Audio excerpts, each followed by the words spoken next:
Very good. Excellent. Hello, everybody. How are you? Hope everyone is doing well. We are live from the apocalypse, where we play tabletop role-playing games to benefit nonprofits, aid organizations, and other charitable causes. We ask that if you do like what you are seeing here, that rather than subscribing or giving us bits or any other variety of fake Amazon money, that you take that money and you instead donate it directly to the organizations that we are currently fundraising for. And this stream is raising money for the Surfrider Foundation. They are a great ocean conservation group that has chapters all over the US doing boots on the ground beach cleanups, as well as fighting an assortment of battles within our legal system to protect our planet's oceans. So if at any point you would like to donate, you can type !surf donate in the chat. Our bot will post the link, and you can make the McElroy brothers yell at us and interrupt whatever it was we were doing at the time. We also have a variety of channel points you can use to unlock our emotes without subscribing, as well as to interact with and influence the stream in other ways. I think that is at least the upfront. Exactly. We haven't even started yet. There's been no emotional damage yet. Give it time. Demonstrating. Give it time. It is a safe prediction. So without further ado, let's actually do intros, just because I've been notoriously bad about doing that. That's fine. Real quick, can you all hear Heather?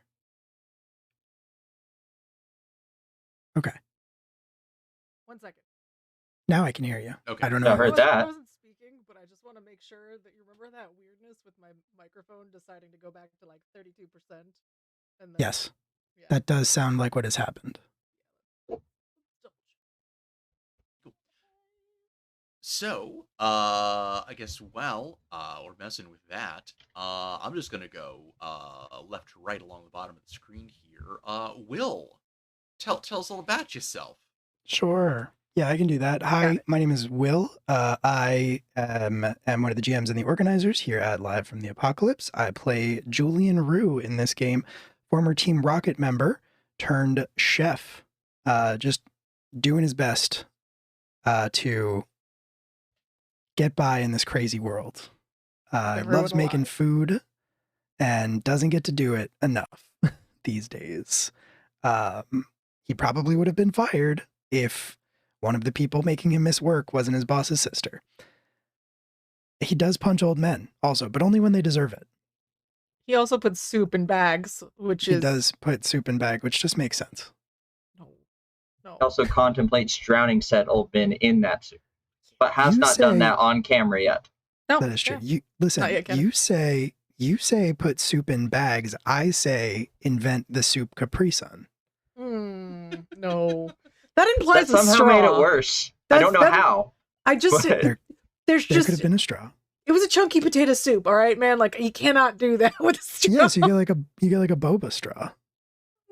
No, that's even worse. Still worse. Yeah, definitely worse. Just getting worse. Capri soup. No. Anyway, we're done with Julian. that. I play Julian for better or worse. You can't change that. It's too late. We've done 12 episodes. I also run Class Reunion, which is the other Tuesday game on this channel. I play Brand in our current Wildcard Wednesday offering, The Mercy of Time. And I run, stream, and edit and record Academy H, which is our Masks live actual play podcast. So we record that live on alternating Sundays. And then a new episode of that podcast drops fully edited, soundscaped, musicked on Sundays at noon. So that is what I do here at Live from the Apocalypse. Along with so much more. Many our caffeinated wizard behind the scenes. Not nearly as caffeinated as I should be. And I think I will segue, move into the right. Heather. Okay. So I'm Heather. I play Bright, or I'm sorry, I play Estelle. I'm like 3 steps ahead of my brain. All right, I play Estelle East, who is a chaos granny, just trying to save her husband's gym and drag everyone into chaos with her. You know, maybe bring down a evil corporation or two, take back the island. You know, there may be arson. I don't know. I wasn't here last episode, so uh, don't tell him. So, yeah, I currently am responsible for running the LFTA TikTok. And I also do my own stuff on there. If you are interested in Star Wars rants about Mace Windu and, you know, general D&D and TTRPG rants, Be then yeah, honest you with should check it out. yourself. You are. You should be. Like, I basically wrote a novel about Mace Windu at one point, and a surprising number of people actually watched it. So yeah, if you're interested in that, that's what I've been up to recently. And other than that, I'm just on here a lot. Not as much as I used to be, but yeah, still here. So, moving right along to the right side of the screen, we have Marshall. I am Marshall. I play Billy, who is a farm boy, the gym leader, and a lovable idiot. It's true. He's kind of. You're an innocent cinnamon bun, okay? You're not an idiot. You're just ignorant. That's stupid isn't fixable. So true. Fair enough. Outside of this, I design tabletop games in which I am inextricably linked to Pokemon in some way or another, as I have designed my own Pokemon game, which is also available there at iron-echo-games.itch.io. I'm also hosting with some other creators a Pokemon TTRPG game jam, where you can join and design your own Pokemon Tabletop RPG or stuff for Pokemon Tabletop RPG, and that's at itch.io/jam/TTRPG PokeJam. And I think that's it for right now. All right. And well, I guess that's me then. Hi everybody. I am Brendan. I am here, and I think we'll leave it at that. So it's been a minute. We are back from sort of a pair of hiatuses that we went on. So just to do a little bit of catch up. Last time,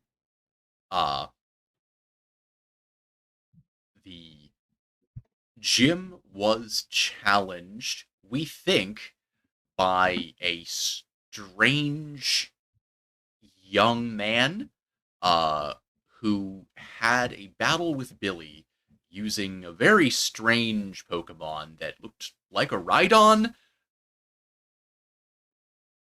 and might have even been a Rhydon. That's certainly a possibility. Except then that never happened. That wasn't a thing. I don't know why I'm talking about it, in fact. At that because it was point, traumatizing. it's just, you know, it wasn't a thing. There was fire. It's stuffing. No. It was not a thing. Okay. That happened. I am describing an entirely hypothetical situation. Terrifying hypothetical. Right, yeah.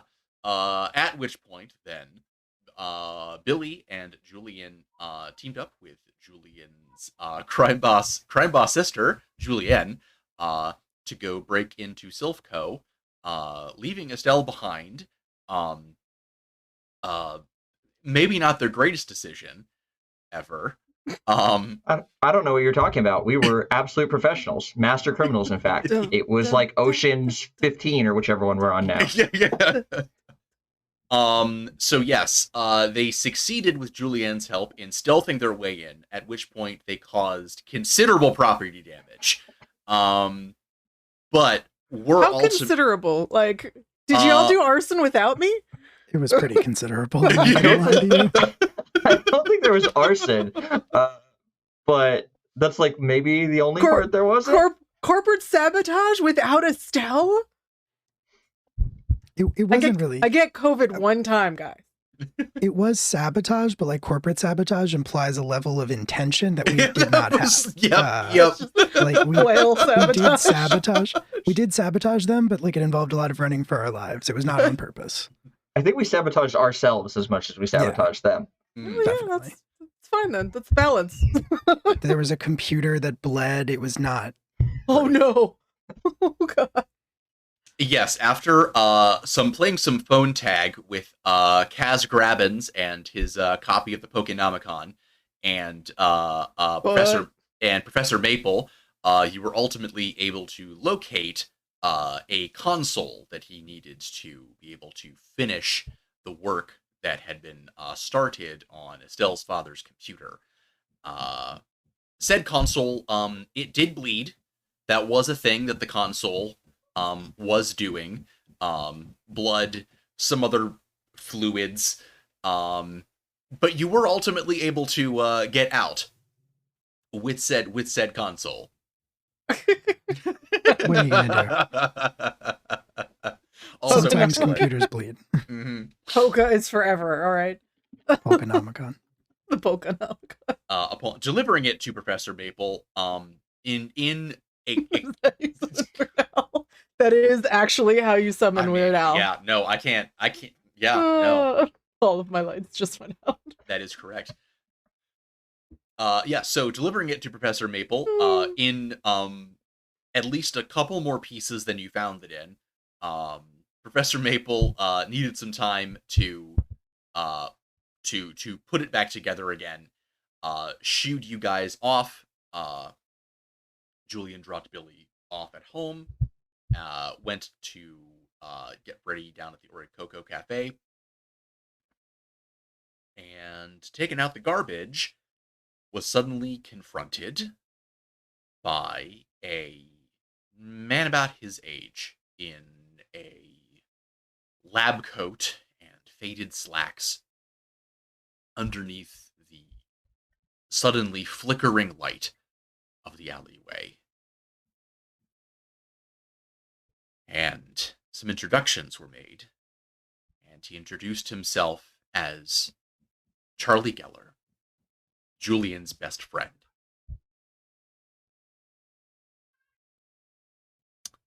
And that So, is where we find Julian. I was gonna say, where do you want to start? Emotional damage. We already the chat already said. We already did establish that, yeah. What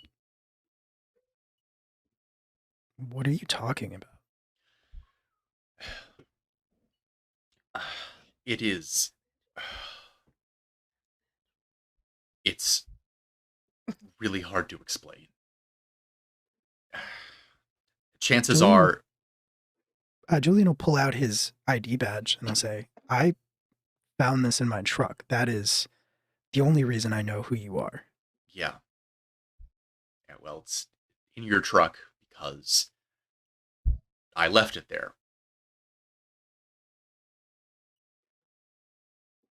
I kind of figured that's why I've been trying to find you. God.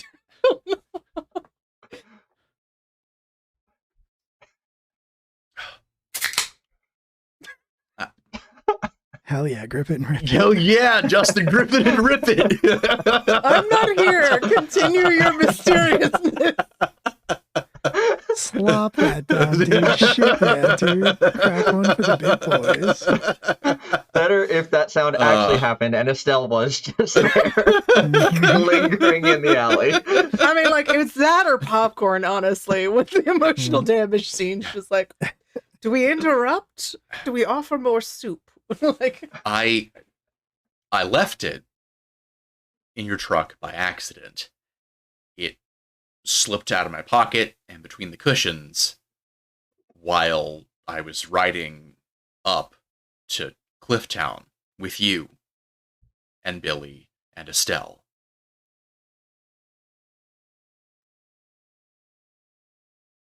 That's not true. There were only 3 of us. I mean, look, I don't know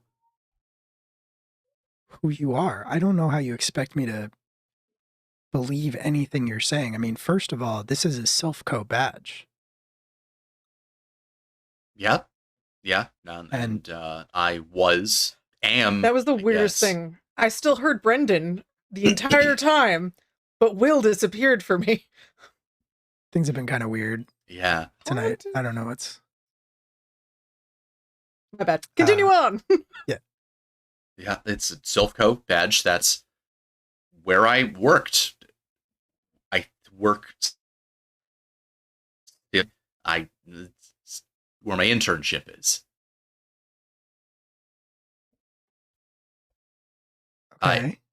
I know. I'm not actually expecting you to remember. I honestly don't think you'll even remember this conversation, but I had to try. This isn't the first time that I've tried talking to you. Man,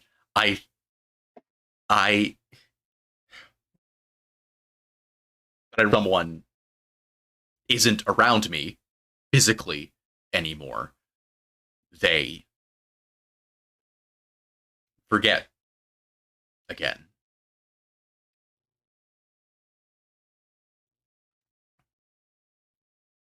Okay. I see you, just not in the overlay. Yeah, I see you, but not Will in ours beside. But I don't see you in the overlay.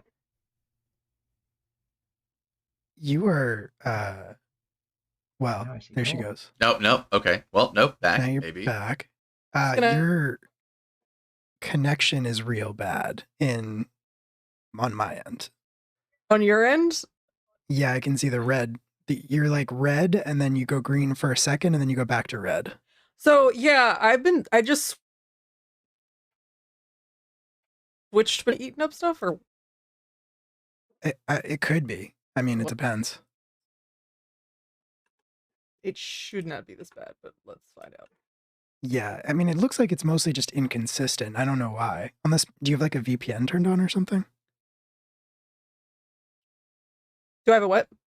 Like a VPN or something that might be like I modulating your left- connection? I might have left up my work VPN. do.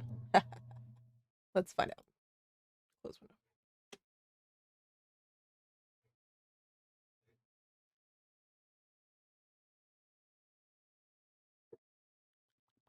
Beep, beep, beep. Also, I'm Let's not see. trying to set standards higher than we could possibly reach, but if this had been some long con where Brendan introduced a fourth player for this scene, I would have lost my mind. All right. Let's see. Was it on?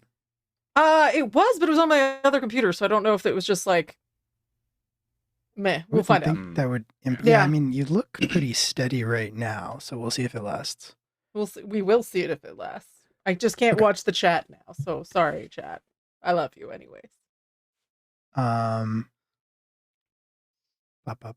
were we? Right. Oh, yeah. Yes. Okay. Yeah. This isn't the first time that I've tried talking to you, or Billy, or Estelle.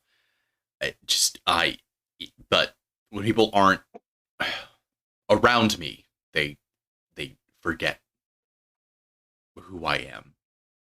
They forget that I existed. But it's getting a little easier. I know you heard me when I warned you about Estelle, when I called you. And you remembered. And that hadn't happened before. Which means there's a chance. I had to try and warn you. You're in greater danger than you realize. I mean, I'm in a lot of danger, and I realize that.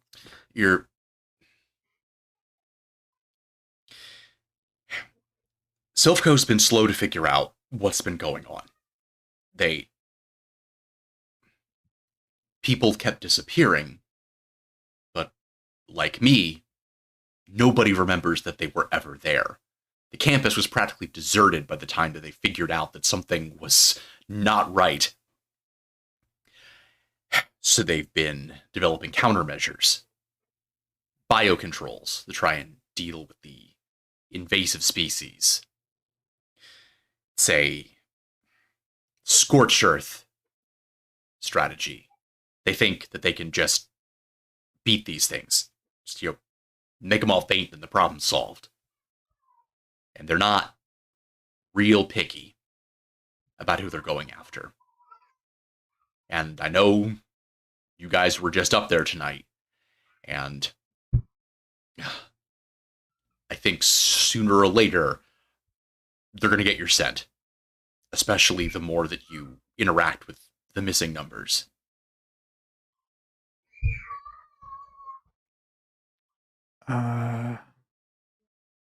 Okay. All right. Let's pretend for a second that I believe you in what you're saying. Why would I not remember this conversation? Something happened to me in the graveyard. I was too slow. I told you to go grab Estelle and Billy and get out of there. I've always had a pretty good sprint, but I tripped on a headstone and I ate shit. And then it got me. And something changed. I'm not all here. Even right now, I'm not all here. I'm not dead. But I'm pretty sure I'm not really alive either. And the people like me, if they can even get back here again, we don't stick. We don't exist here. And we nothing about us sticks to this world anymore.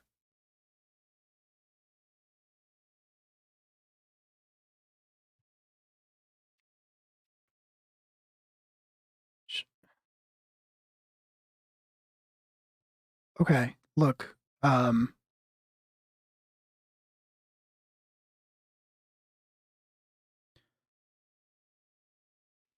what if I write this down? What if I write a note to myself? It's possible. It's a question of if you'll believe yourself, I guess. I don't know why I wouldn't. I mean, with everything that's been happening, it's worth a shot. Or what if you don't leave? What if you stay, and then how would anyone forget you? Because you're right there. Well, I know with the first thing, a lot of times anything I tell people, it tends to go away. If you write it down, it gets lost somehow. But at the same time, when I called you and warned you about Estelle, that she was in danger, you heard me and you remembered. That means something is sticking now. Though, admittedly, I'm not convinced that's necessarily a good thing. And I've tried staying with you guys, but I can't stay forever. Sooner or later, I get lost. I get pulled back again.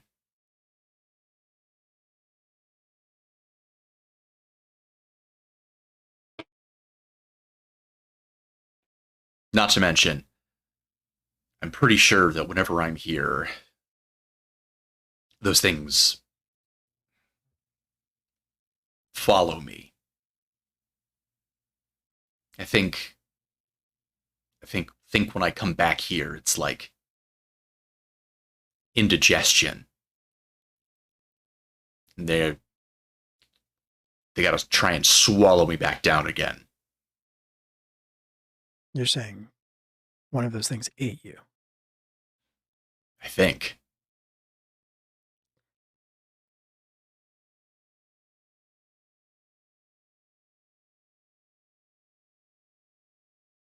Okay.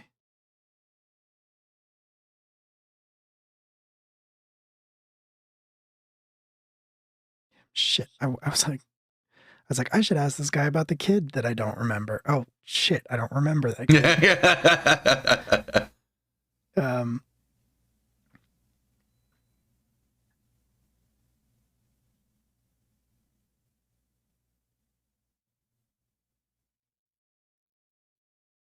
Okay. Well, is there anything specific that we should be looking for? I mean, is there anything you can tell me that you said you warned me about Estelle and I remembered that? Can you tell me anything that's going to help us stop this from getting worse, stop other people from... I think you're on the right track with Professor Maple. I always thought the guy was a bit of a crackpot, but I think he's on the right track, at least. It can't hurt. What I do know is that what Silphco is trying isn't going to work. They can't understand the full scope of what they're dealing with. And I think they're just going to hurt a lot of people in the process. And probably including you guys. So you need to be on the lookout for when they come for you. And I don't mean like, the clowns over at the battle tower. I mean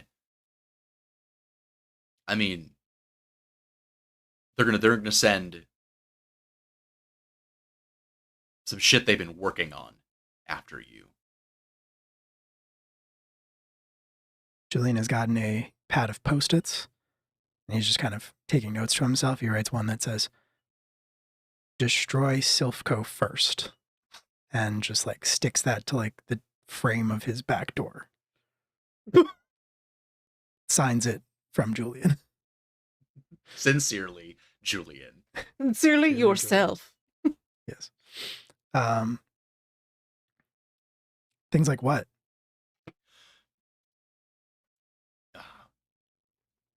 Worse than that thing? I don't think they're worse, but they're bad. They're lab built Pokemon.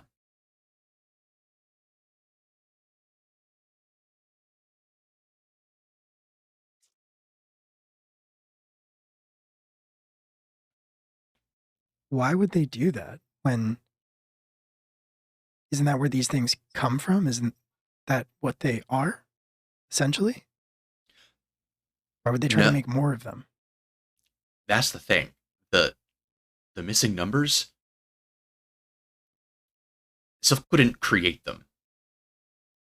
They're the result of something wrong with the champion balls. The result of something wrong with the way that they've been handling their research. But they didn't create them on purpose. And that's part of the reason why they have no idea how to control them. They have no idea how to deal with them. And the best thing that they can think of right now, I think not least because half their actual scientists have already been eaten by those things, is, well, I guess if Professor Maple's to be believed, the last time something like this happened, they literally erupted a volcano to cover it up.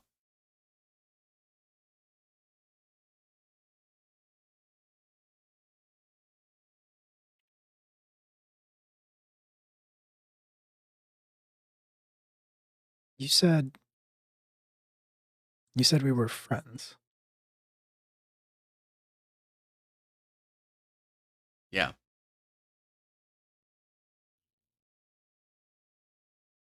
How did we meet? How did we end up being friends? I got a job as a dishwasher here at the cafe. Uh, I was real bad at it. Uh, just not my thing. Uh, and eventually, after that pig night, made me cry for about the fifth time. Uh, you came out into the alley, for your break, and I was kind of a bad way. And you I don't know, you struck up a conversation, and turns out, you know, I don't know, like a lot of the same music. Neither of us make friends easy. That's something we have in common.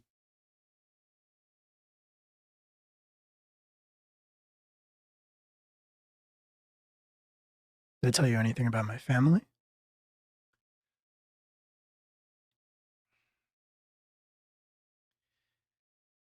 You don't like to talk about them a lot, but I know about Julianne. Yeah, Julian's gonna look a little shocked at that because, as far as he knows, Billy and Estelle are kind of the only people uh, who know about that. So I mean, before you go thinking that it's because we share some deep emotional bond, you were pretty drunk that night. I'm not gonna lie. So I shouldn't start shipping this, is what you're saying. nobody's saying that. Um, I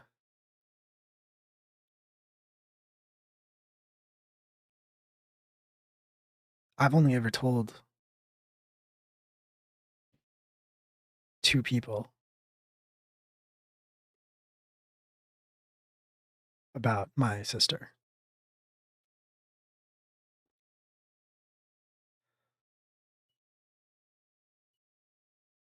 And as crazy as it sounds, that's the only that's the only way I can think you might know about it. Is if you're telling the truth, as crazy as it sounds.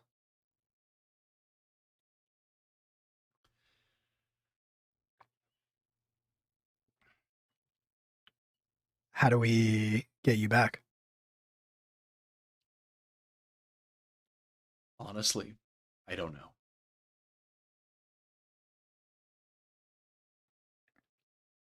New goal: save Julian's boyfriend. We're just friends, okay? For now. I'm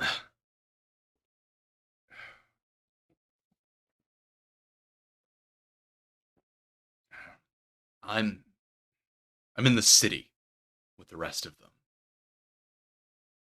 It's where they're from and where we've all gone. The city. It's the only way I can think to describe it. It's Are we gonna go Tron on this? it's where I think everything lost and forgotten ends up somehow. It's a everything stacked on top of each other in ways that don't make any sense. Signs that should say something, but don't say anything. I'm not actually sure how I've been able to find my way out for as little time as I can. space doesn't exactly work the same way there, I don't think. Just everything's kind of glitched out.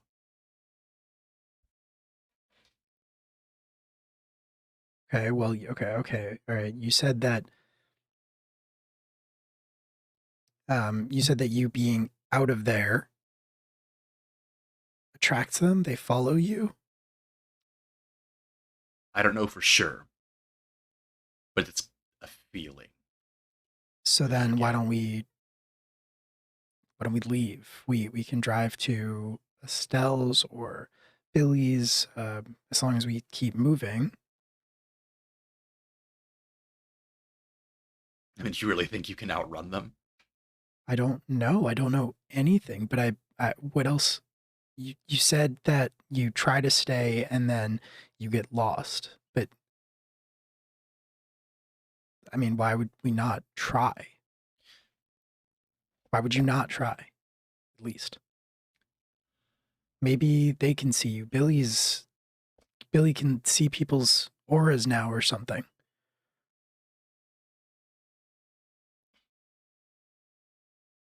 Yeah. I suppose it's worth a try.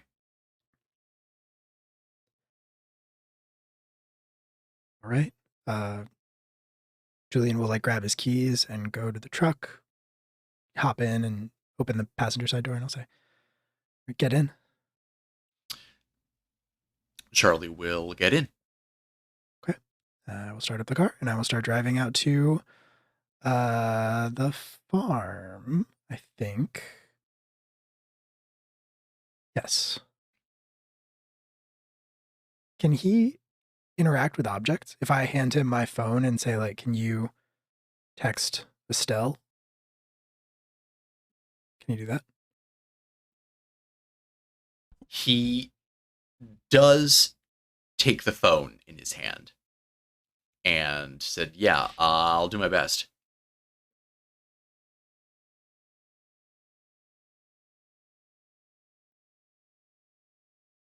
And then he does it, and there are no problems. So what do you specifically want him to text Estelle? To say that we're going to the Baker farm. Okay. To meet us at Billy's, essentially. Okay. Yes, he sends the text. Estelle, you do receive a text on your end from Julian. It says, "Hey, we're meeting up at the Baker farm." And then when it gets partway through farm, the text gets weird and glitched out. Oh no. I think Estelle, having been left behind, is one, grumpy, and two, as soon as she sees the weird, glitchy, missing numbers-esque type of thing, immediately goes into worried grandma mode. And goes ahead and, calls the Pokemon and starts heading over there.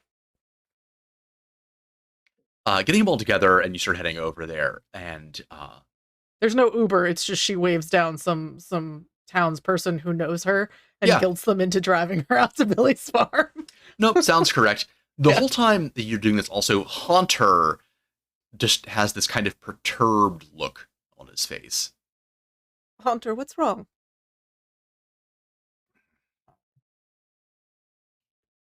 Is it Billy? Haunter. Okay. All right. So not Billy then. It's Julian, isn't it? It's Julian, isn't it? It's always Julie. It's the quiet ones. You think they're all, very capable. They go around momming you. And then you leave them on their own and they, get eaten by missing numbers. So, Hunter, what? Actually, I can use empathy, can't I? What am I doing? 1 second. I can use skills to figure out what it is, or to try to communicate with Hunter, can't I? You can make an attempt at least. I could definitely. You do sometimes roll in this game. We do occasionally do that rolling thing. There are dice, I suppose, that could be rolled. Maybe. Possibly. Would help if I had my character sheet up, probably. Shh. It's fine. We changed the character sheet, okay? I had the wrong one up. The creator has a new one, and it's nice. All right. So, it is nice. So, I guess this would be... Probably heart. Yeah, I would assume it's heart, but do you want me to... What do you think, Brendan? Heart or empathy? I would say in this case, the empathy is your psychic ability, right? Yeah. I would go and roll. Okay. Forgot that you had that. I do too. Ba-doom! 2. Think. You sort of kind of reach out emotionally to haunt her, and what you kind of get back is a whole confusing jumble of feelings. He is definitely very agitated about something. It almost feels like he himself is having difficulty truly articulating what.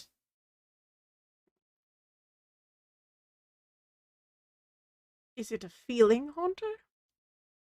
Or...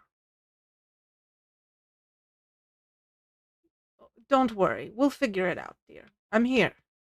And, like, she's just gonna kind of, like, sort of keep an eye on Hunter and, like, be worried because this is odd behavior from Hunter. Although I personally, out of character, have a sus now. Yeah, I guess I guilt my, we're gonna say one of my neighbors who is driving along, coming back from work. You're driving me out to Billy's farm. Yep. And, yeah. Billy, you also happen to notice there's the pair of headlights coming down the road. Looks like Julian's truck pulling up to the farm. I'll go running outside to see what's going on. I get out and I see Billy. Julian sees Billy, and I'm going to say, Billy, come over here. It's hard to explain, but there's somebody. I need you to see if you can do any of that weird shit on him. This guy, I need you to do your weird shit. Yeah. Oh, okay.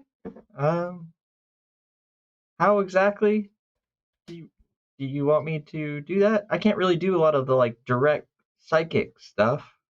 Yeah, I don't know. You like look at people and you see things, right? Yeah, that's generally what happens. Great. Yeah, that's what I need you to do. And I will turn back to the truck where Charlie Geller is definitely still sitting in my truck. He is not. He is not. No. Who could have foreseen this? Yeah, you turn back into the towards the cab of your truck, and your phone is sitting on the dashboard, and Charlie Geller is nowhere to be seen. I mean, he was just right there. Well, I mean, I guess he said this would happen, but Billy, you taking a look at Julian's truck, you are confused. Because Julian has said he wanted to meet someone and then points to an empty spot in his truck. Though your aura sight, strangely, does pick up this almost like the body heat that somebody leaves behind after they've been sitting on something. It's this very faint aura, like might come from a person that is rapidly fading, but you do see the residual remains of it in the passenger seat of Julian's truck. Julian, it does look like someone was there. I can I can still see the kind of whatever they left behind. I mean, can you get anything else? I mean, it's fading pretty quick. But is there anything else I can like pick up off of it, or is it just that there was someone there? Go ahead and roll your Artist ability. Cool.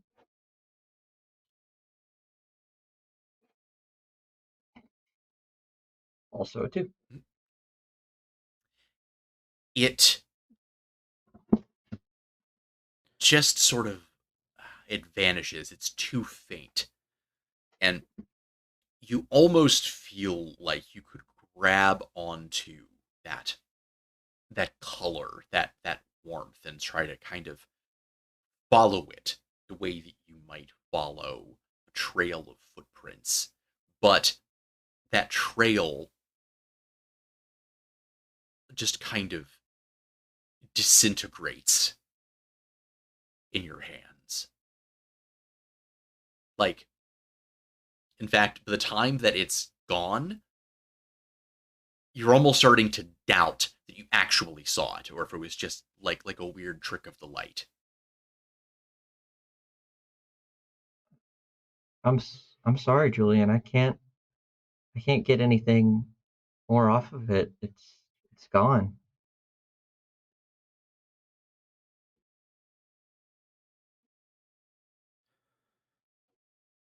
All right.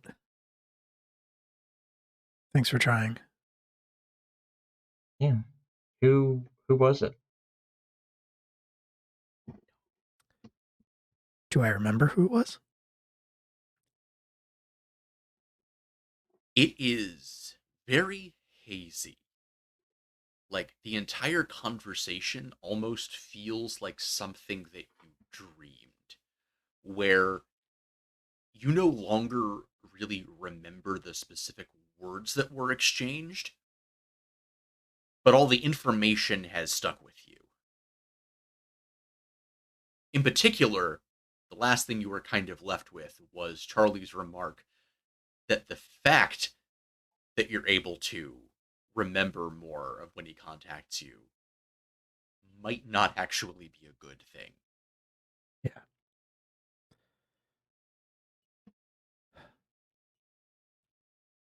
Yeah, I mean, And it is around this time that you see the headlights of Estelle's neighbor pulling up, and Estelle and all of her Pokemon sort of tumbling out of the back seat. Still hands the driver a plate of cookies and tells him she'll see him on Sunday, and then just waddles away towards you. And is everyone all right? I think so. Maybe. Julian, your text was very strange. Were you driving when you wrote this? I didn't send that. Charlie did. Who's Charlie? That's the question. He What? said he was my best friend. And he knew you. And he knew Billy. And he knew about my sister. Hmm. But Well, he said that he had been eaten by one of those things. oh, The missing numbers. And that it had, I don't know, erased him. Well, I forgot my father for years, so it doesn't seem odd with all this going on that that could happen too, but did did anyone else see him, dear? I don't know. I mean, he texted you. I gave him my phone, and he sent that message, and he called me. He warned me when it was at your house. He was the reason Oh, why I showed up. He told me that you were in trouble. well, how on earth did he know? He said that he is stuck in some kind of city full of lost things, and he can get out for short amounts of time, but he always ends up back there. And Did he he said tell that's where they come from. did he tell you where it ate him? I know that I don't think seems it did. strange, dear, but Yeah.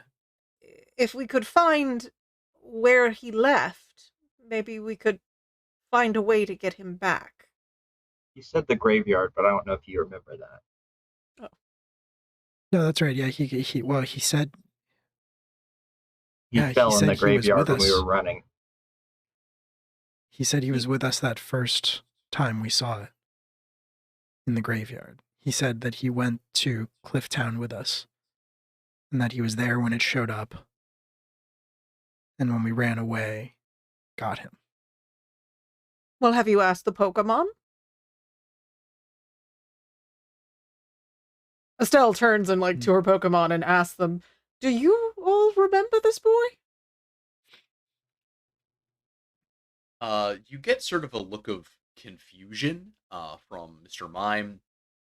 The lights on Dottler's back flash in the distinctive signs unclear, ask again later pattern. Uh, Hunter, though, still looks kind of just concerned and perturbed. Haunter? Do you Hunter. remember this boy? Hunter. And he kind of nods. Hmm. Well, if Haunter remembers him,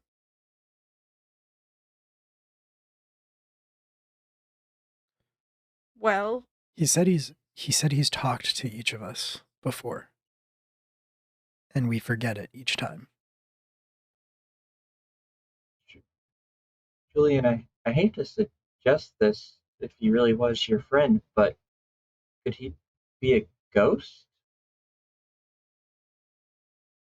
I mean, I don't know if I, ghosts can work phones, but other than that, it sounds kind of ghosty to me. And Honor's a ghost, right? He's the only one who I don't can know. seem to remember him.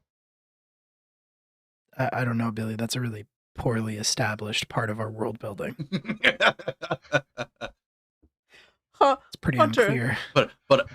But I'm not saying there isn't an answer. Haunter, what?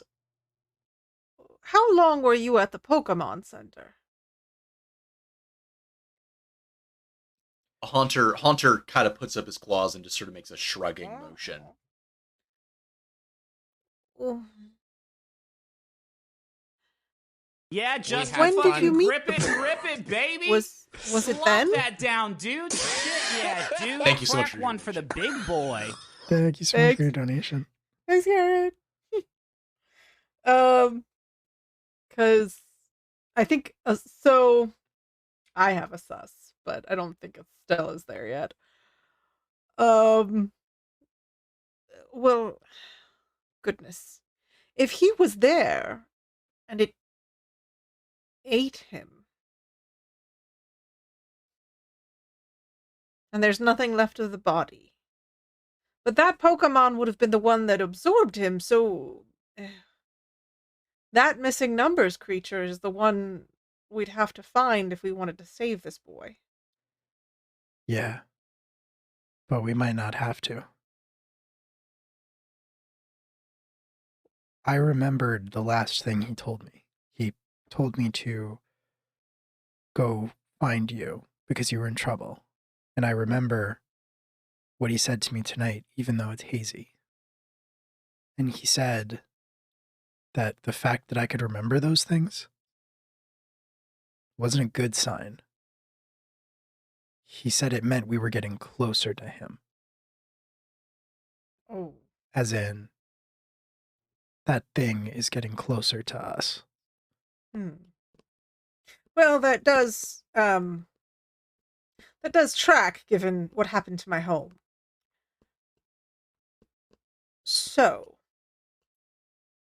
well, the way to fix this is that information that we got from the computers. So, how did The computers. I keep saying it a different wrong way each time, but I can't. I can never remember how I made her say it wrong the first time. Computers. So how did the mission go? Did we get the computers to work out the rest of the problem? I think Julian doesn't answer. He looks a little like lost in thought. He's still kind of like his eyebrows are knit very severely. He's still kind of just like looking around, like he's waiting for something to appear. And he doesn't even seem to really like hear or process your question. That might be the way to save this boy and the Pokemon. We did get a computer, well, a device, and we brought it to the professor to fix. It was bleeding, which was very strange. Oh. There was a lot of strange things, but I think what we brought was hopefully what the professor needed. It was kind of like a Healy table, but like different. Do the computers usually bleed? I mean, I didn't ask the professor. I I guess I've never tried to damage one to see if it bleeds, so maybe. All right. I mean, the line between technology and sentient being are kind of blurry in this reality. All right. Well, all right. So we need to, first things first, old computers help keep things away. We know that from the island, and then they've been successfully, protecting themselves that way. So we're going to have to, we might want to. I'm not saying we should surround Julian in old computers, especially if they bleed. That sounds very unpleasant. But perhaps just a few to be sure.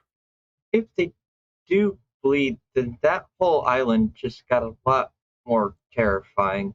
Yes. Julian? What do you think? I think from this point forward, whatever we decide to do, we should stay together. Well, if it's coming for the three of us specifically, we should try to keep it away from family or anyone we can't 100% avoid.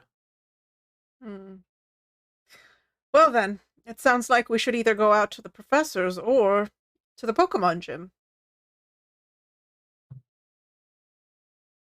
I could have a few things delivered to the gym tomorrow if we'd like. I would say I think we should go to the professor and see if he's figured anything out. All right. Are you all right, Julian? Yeah,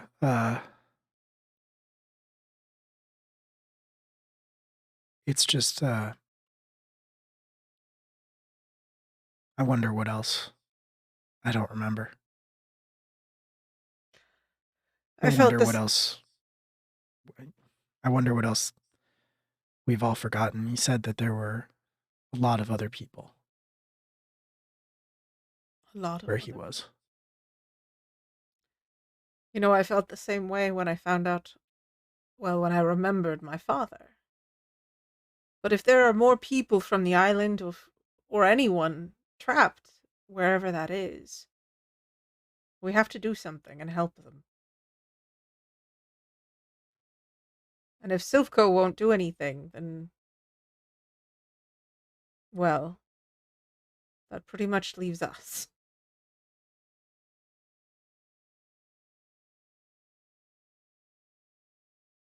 I should send a note to Okay. my sisters.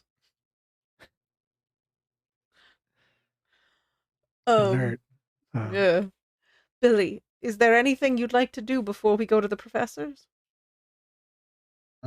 No. I think that's what's most important.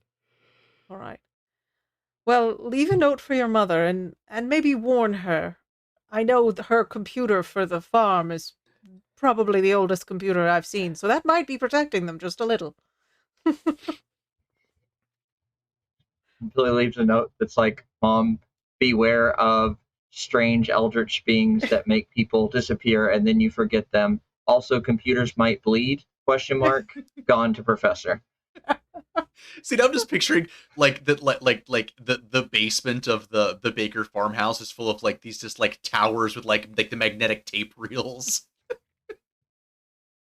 I'm actually just picturing like that tiny screened Mac that like was like, you know, not even a phone screen at the back in the day where it's like and just typing, so she keeps her accounts on, like just cursing.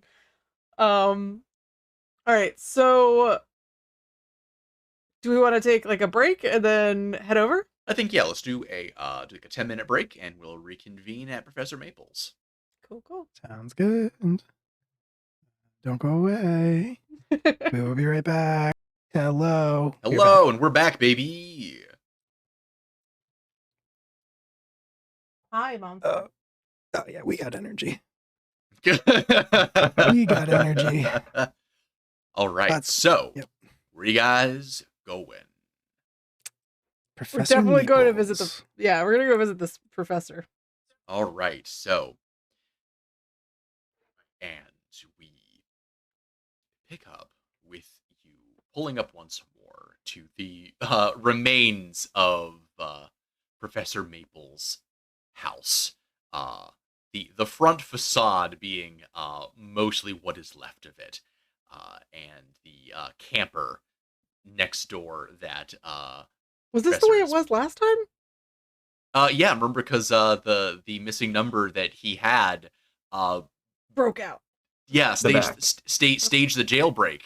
And by jail, I mean his house, and Yeah. by break, I mean the whole house. back the whole back section of it. It looks like my house. We got matching houses now. Yeah. Best friends. And yep, and he is currently just has a little campfire going, and he currently is deep in the guts, both metaphorically and literally, of the console that he had you guys bring back. Hate that.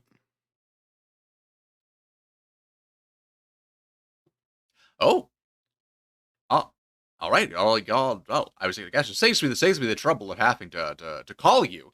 I honestly I wasn't sure how I was gonna text like this, and he pulls out his hands, and they are covered in it looks kind of like industrial lubricant, kind of like a bodily fluid.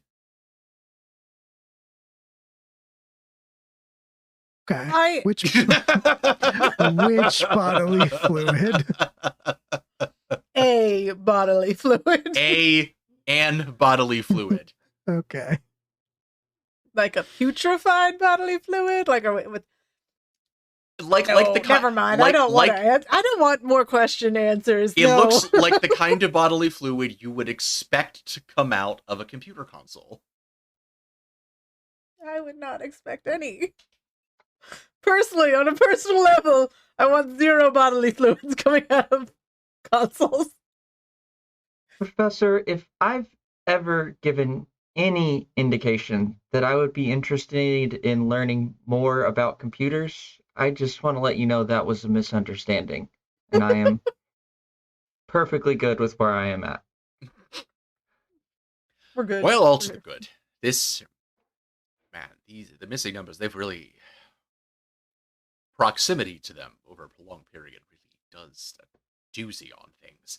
This, it's actually rather fascinating that they've actually some sort of residual information that they're pulling over from their home dimension is causing the computer system to actually dent and shape itself into unique organic structures. It's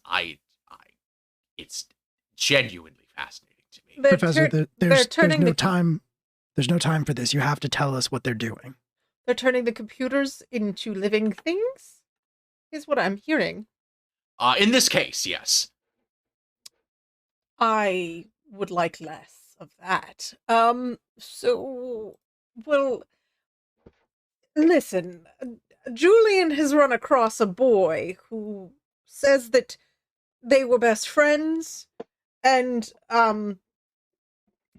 as unlikely as that seems, he's also gone missing and is now going back and forth between a missing numbers world where many other missing people are, and here, only when we interact with him, we don't remember him, and apparently it's a bad thing that Julian does now. So, I was hoping for your thoughts.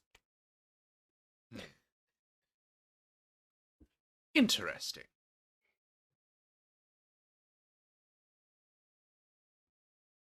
Well, I've got nothing. Yeah. just, well, I've got nothing. I have wild speculation, but nothing, absolutely nothing that is peer reviewed in any respect. My dear professor, Mostly my peers all think that I'm something of a kook. I honestly I can't imagine why, as he returns to moving something squishy aside in the bowels of the machine.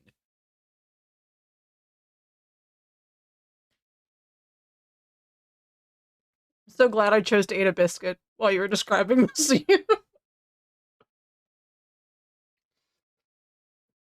This is the kind of quality content that I deliver here on Live from the Apocalypse. Gooey innards of a computer. Mm-hmm. Well, I'm open to any theories at this point because I'm how long do we think this computer fixing is going to happen? How long do we think this is going to take? Fuck.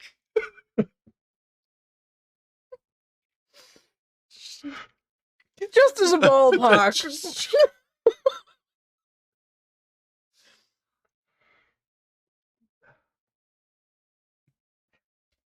Because it seems Julian and us, and all of us really, might be in quite a bit of danger. So... Well, I've got something, maybe. If my theories... You have a little something right here. Oh, did I get Let it? me get a handkerchief You're for making you. it so much worse. Okay. Let me just get a... There. Oh, just- thank I'll burn Thank you. this. It'll be fine. thank you, Estelle. Oh, the fire's right over there. Yeah. From when the building collapsed. That fire. Well, if my theories are correct, these missing numbers they are, in essence, well, they're telling us what they are. They are missing things. They are incomplete. they are like Pokemon. At least they're more like Pokemon than they are like anything else in this world. And that missing piece of them is what causes them to wreak this havoc. There is... How familiar are you with the concept of quantum mechanics? Oh, about the usual amount, I would imagine. Oh, excellent. Then I won't have to go over the basics. Then I can For a layman, dear. I'll jump straight into it then. Right, yes. These missing numbers, there's pieces of them that are almost a kind of inverse of a quantum state.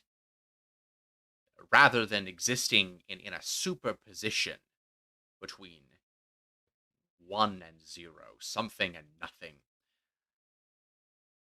it is something which can be neither 0 nor 1. It cannot be anything that exists in this reality. And they are going to keep trying to find those missing pieces, to find new information to plug into those holes in their selves. That's why they're eating people. Yes. All right. Well, then. Problem being that information doesn't or didn't exist in our reality, and it's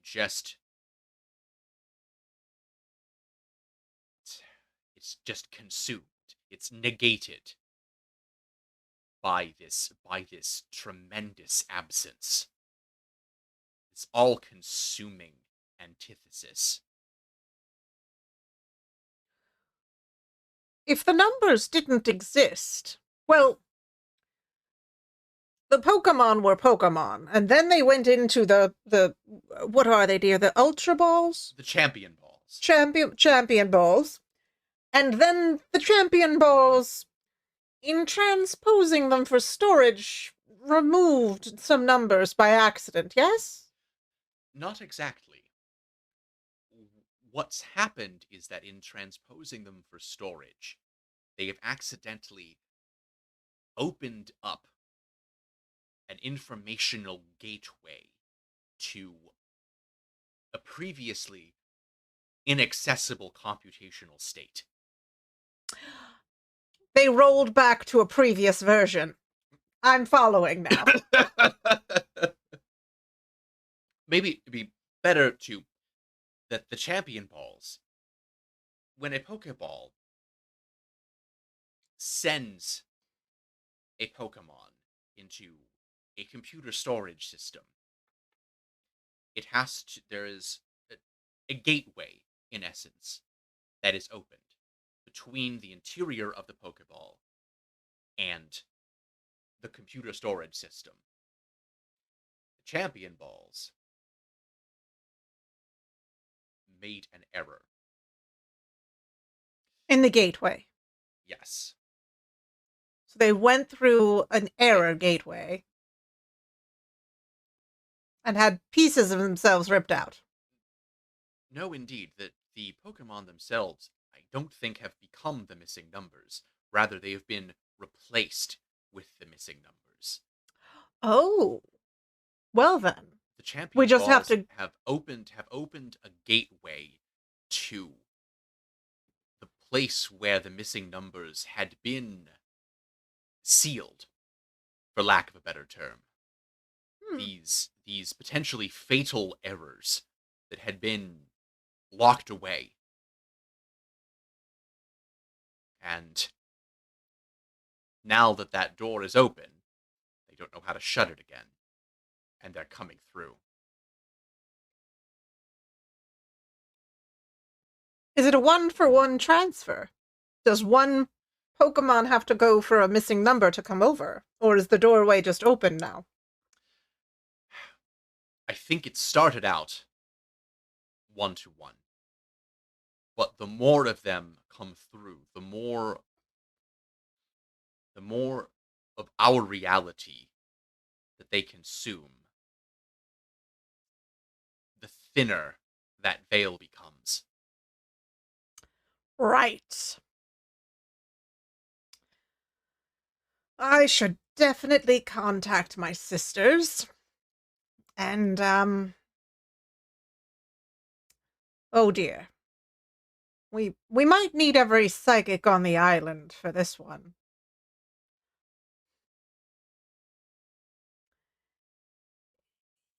Oh.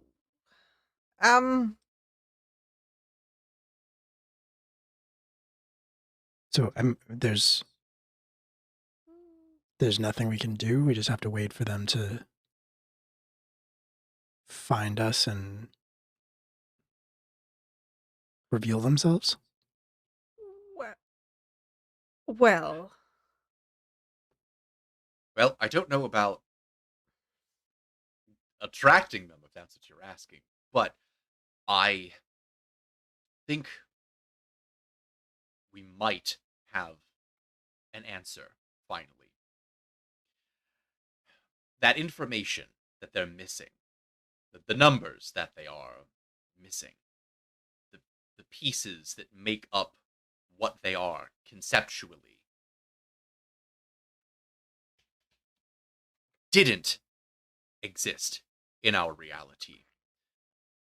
They, I don't think, made the transition from wherever it is, I think, that Pokemon came from originally.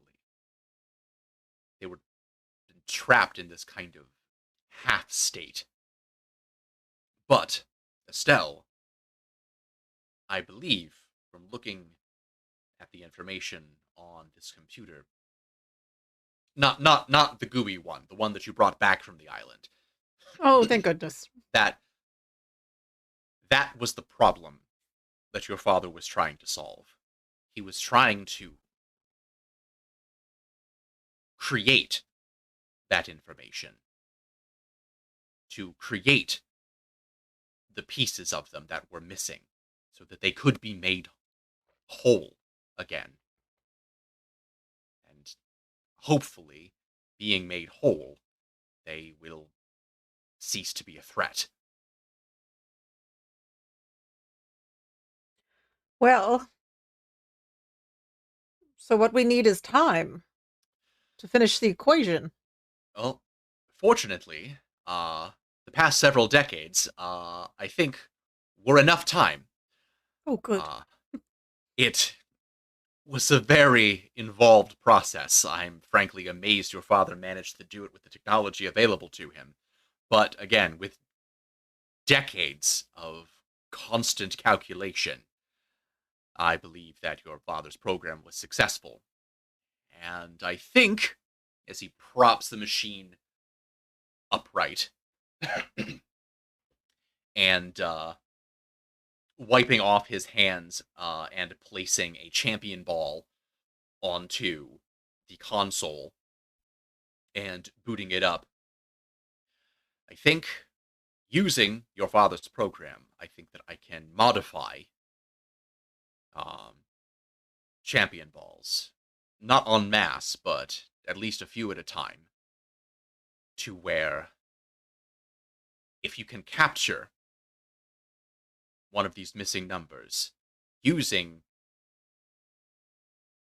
this modified Pokeball, I think that once they are captured, your father's program can fix them, can give them what they need to become Pokemon. Well, that helps the Pokemon, but what about the people that the Pokemon have sort of consumed trying to reestablish themselves. They're going back and forth between some city and here. I assume that the city you're talking about is that inaccessible computational state that I mentioned, the place that the champion balls opened the corridor to, where the missing numbers had been sealed. As far as getting them back, I I don't know yet. I don't have a solution for that yet. Frankly, that's a bit beyond my expertise. And If the champion balls sent them there, couldn't we use the champion balls to get there? Potentially. There is mild precedent for it. But it would be... I'm not sure that there are words for how dangerous it would be. Well, then I'm the obvious choice. I mean, I've lived my life. I'm, so and such age. And, the boys are so young. And they're quite good battlers. I'm sure that when it comes to these missing numbers, they'll be the ones we want. Before the three of you fall over yourselves volunteering to martyr yourselves, I don't actually know yet if this incredibly dangerous thing I'm talking about is even actually possible. There is an incredible amount of experimental science that I would need to do. I can't do it here. I don't think there's any way for you to bring me the equipment I need. I would need direct access to the teleportation equipment at Silphco, in the labs there. And You boys didn't destroy that on your way out, did you? What did it look like? All right, so first thing I would need to figure out if it's even still there. If it is still there, then I would need... I'm not even sure how much time I would need. It's not something I could whip up of an evening. I don't suppose you know anyone at Silphco that would be willing to let me muck about with their state-of-the-art teleportation lab unsupervised for several days. I mean, I think we know someone who works there. Well, Does he work there, or? Didn't Kaz work there? Well, he works at the battle tower, and the battle tower is like owned by Silphco, right? Yeah. Yeah. So he doesn't work at Silphco, but he might have pull.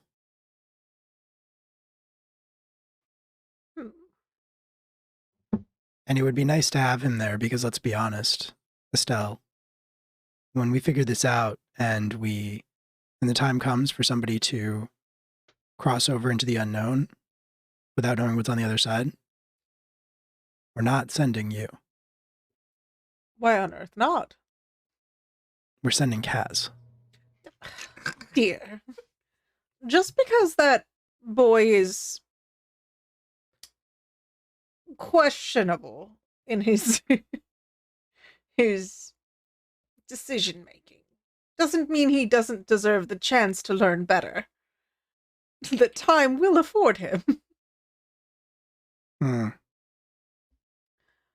Why don't... Professor, how long do you think you'll need with this computer?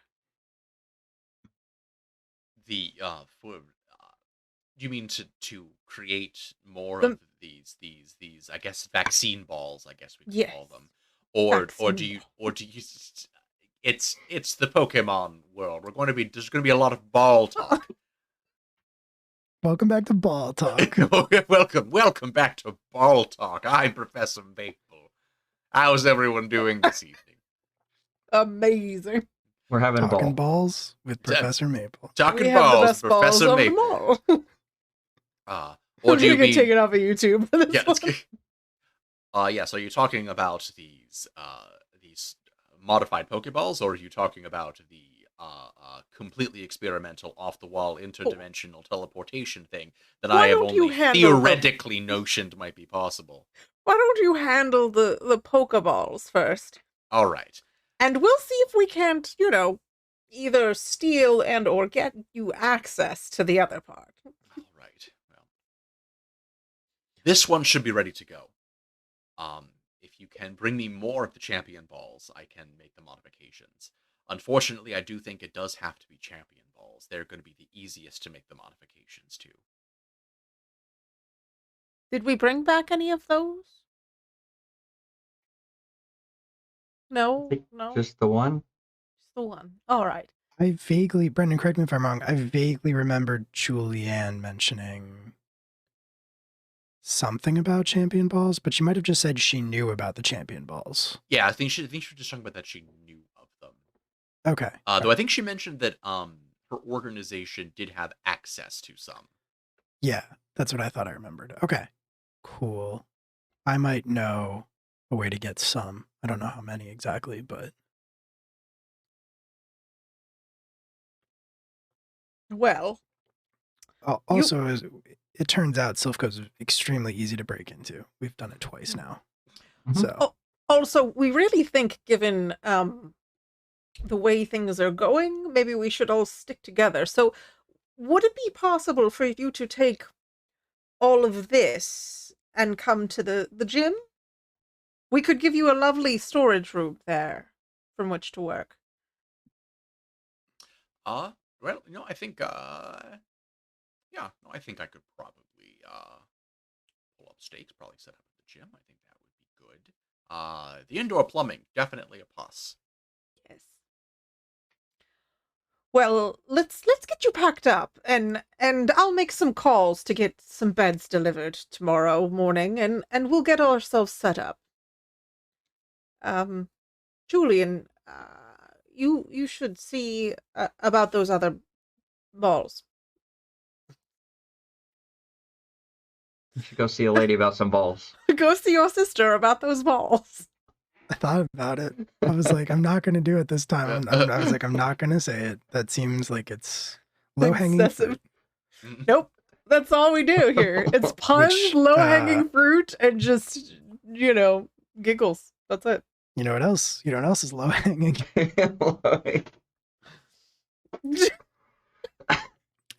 Yes. I will do that. Also, if we're going to be transporting this stuff to the gym, you should probably get some towels for your car for the computers. Oh, We'll just put a tarp down. yeah. And I I'll mean, explain he anything. looks at the bed of he looks at the truck and he's like, I mean, it's had worse things in the back of it. And then he does not elaborate. It's Estelle. You keep putting Estelle in the back of the truck. All right, okay. Are we splitting up then, or? I thought we Are we weren't willing to- supposed to. I didn't think so either. But you'll have to come with me if I'm going to go try to get these champion balls then. All right. Well, Billy, Professor, I don't want to leave you alone. Billy, you go with Julian to see his sister and tell her I said hello. Okay. It's so good to see how far she's come since the days when she was, what did they call it? The cigarette girls? You remember, Julian, with the Pokeballs? I mean, I remember. Why do you remember? Oh, dear.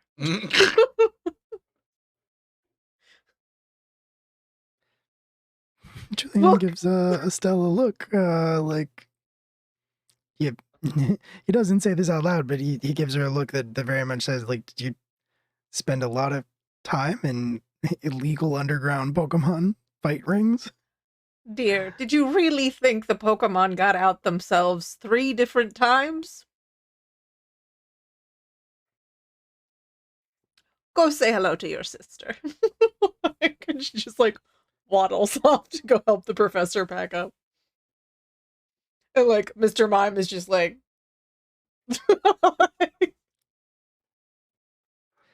I think Julian is like at a loss for words. At that, like Estelle walks away and he's just kind of standing there. His like mouth is agape a little bit. And I don't know why you're he closes it and says, I guess in a way that's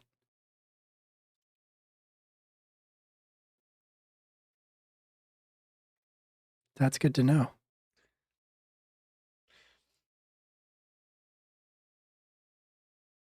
Okay. Let's go, Billy. And while on our way, I've got some bad news about the game corner. You're reading Billy in? You're gonna break his fragile heart? No. I'm gonna have to, I think. I think you need to, yeah. Otherwise he's just gonna be like, why is there fighting? I don't understand. Why the cage match? I think also on the way to the vehicle before you start this conversation, Billy's also explaining to you that based on what we've just learned, see, this is exactly why you shouldn't just put your Pokemon in Pokeballs all the time, because things can go horribly wrong.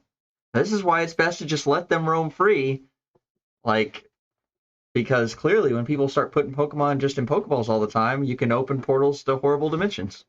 Facts. So I mean, it's No. legitimately facts at this point. Yeah, that's the lesson Billy took from all this, was like, I'm completely right to never put my Pokemon in Pokeballs. Look what happens. So, going to cut to Julian and Billy driving down the road from Professor Maple's house. So I'm gonna say, at this point, Julian has just explained the game corner situation to Billy, and we'll pick up with Billy's response.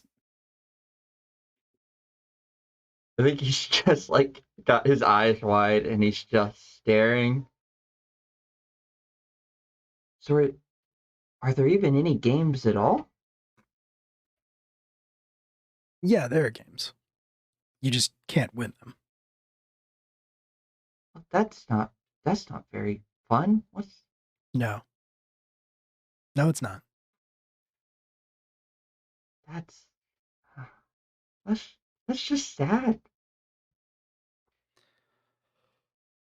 I guess. I never really thought about it. What? I mean, couldn't people just battle at the gym? Yeah. I mean, they could. There are things you can't do in a gym battle, Billy. And those rules don't apply in the game corner.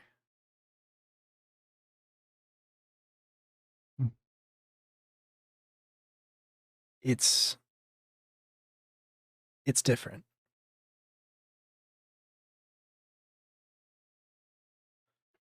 You've seen me in a couple of matches now. And when you first took over the gym and when Greg was the gym leader, there was a reason why I never battled. And you've seen what happens sometimes when I do.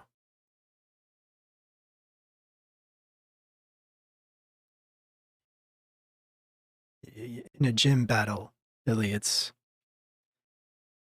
you want to try to think about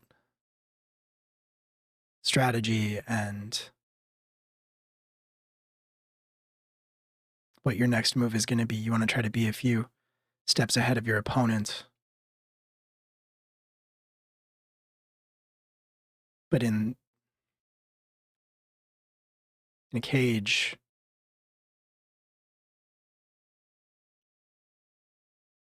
it's usually just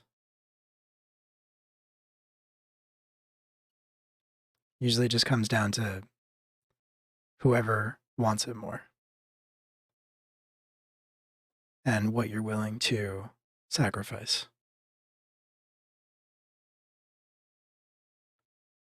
How far you're willing to go.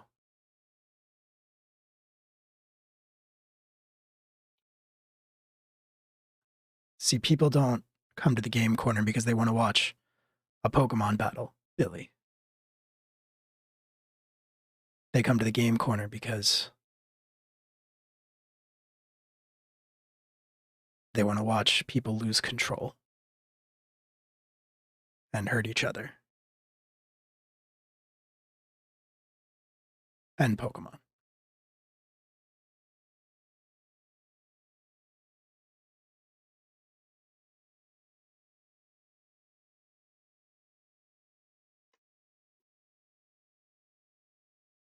Did my mom know about this?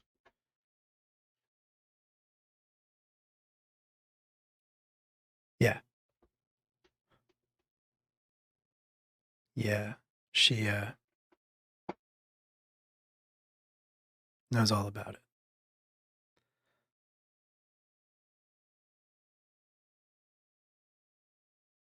Well, for better or worse, seems like some of those things that you all learned in the game corner might be needed. I don't.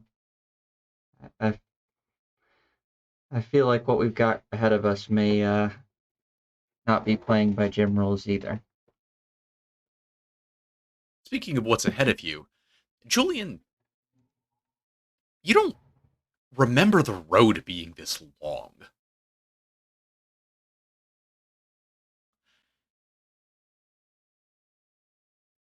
Uh-huh. Yep. And it's around the time you have this realization,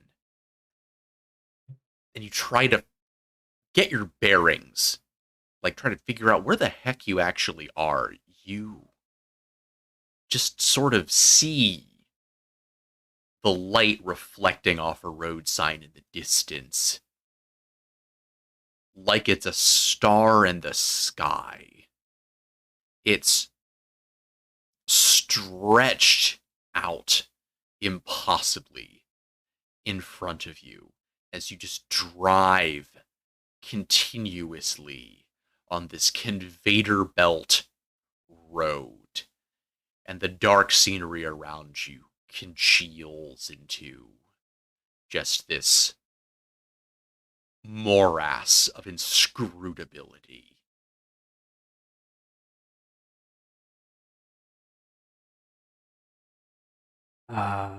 This is not normal. How are my Pokemon reacting to this?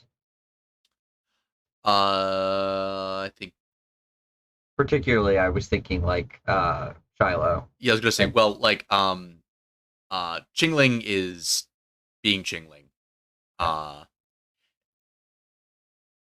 Aster looks somewhat concerned, but more confused. Shiloh actually has his face pressed up against the windshield.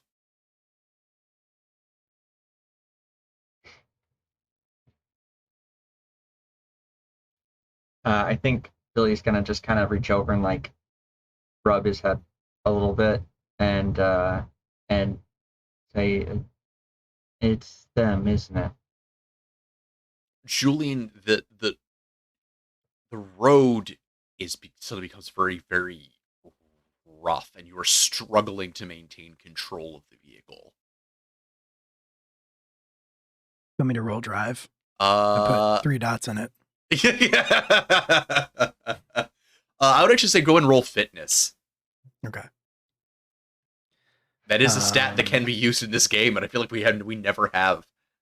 Yeah, I It is. both Julian and Billy are both notably buff. I think that doesn't come up that often. But I do also love the idea of like I go to the gym every day so I can drive real hard. Yeah. That is a 3. So I fail. Yeah. This tracks for Fast and the Furious, though, so I feel like that's the Fair. rules. You suddenly it's like you're driving through thick, slippery mud, and you can't get any sort of traction no matter what way you turn the steering wheel, and you start hydroplaning, and the truck just spins around and around and around and rocks up onto 2 wheels before slamming down hard. Your shock absorbers take it, but you press on the gas and the wheels just spin and you don't move.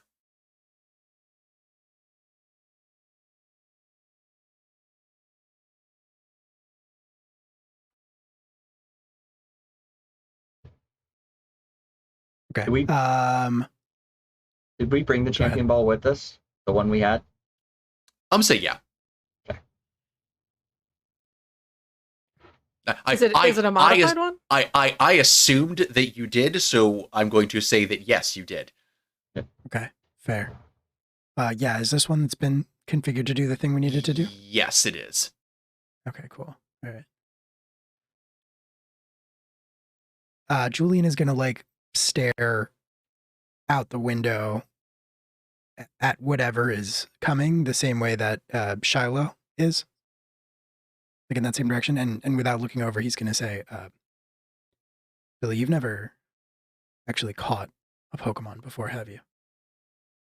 No, I think we usually just kind of get along. I mean, here at my whole spiel, I don't really like Pokeballs, but I get this one's necessary. Why don't you give that to me? Fair enough.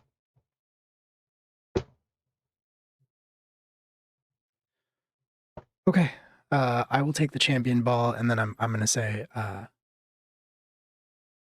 we might have to make a run for it. I mean, we're gonna have to fight these things eventually, right?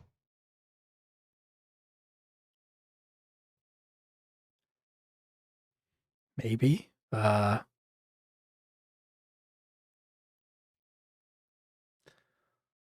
Oh God, your mom is gonna kill me if you get disappeared from reality. I mean, she won't remember. That won't save you. Julian just like shudders and says, "Oh, she'll remember. I have no doubt." And it is at this point that you feel something emerging from the darkness towards you. You don't see it, as again as before, you can't actually look at it. But by this point, you are accustomed enough to that feeling that you can almost detect the space that it leaves in your field of vision. It's a piece of darkness so deep that you can't even register it as existing. Julian's going to start to get out of the car. And as he does so, he's going to pull out all 3 of his Pokeballs and he's going to say, "Billy, do you remember what I told you about the game corner?" Hmm.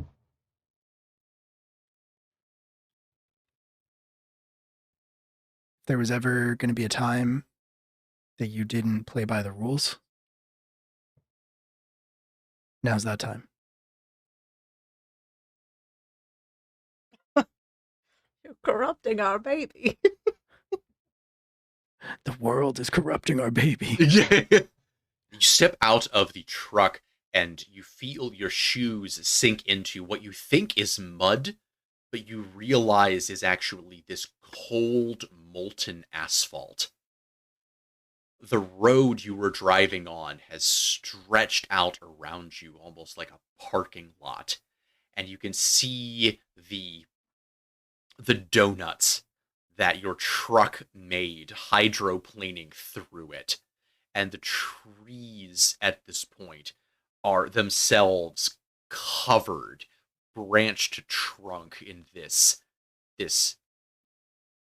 black road all around you. This endless asphalt plain.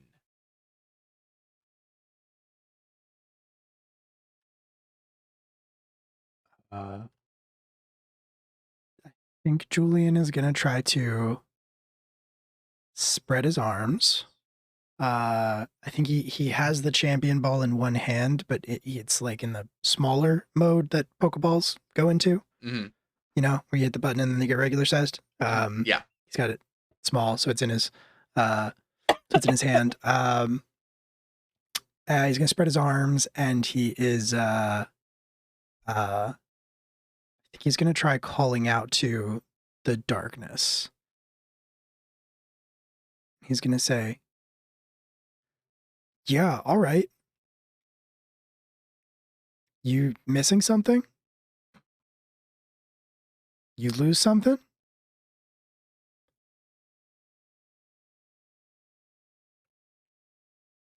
Then come and get it." All right. Let's do it. Pokemon battle time. All right, let's do a Pokemon.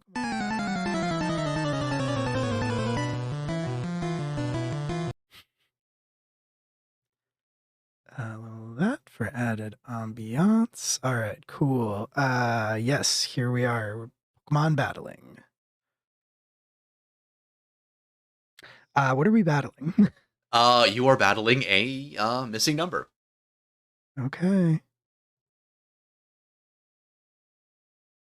Yep, that's There better it than a is. generic missing no. That's a better image for that. Yep. Yep. That was Hey, good. episode 12. We finally finally got a missing no on the battle screen. There it is. How could you do this Yay. without me?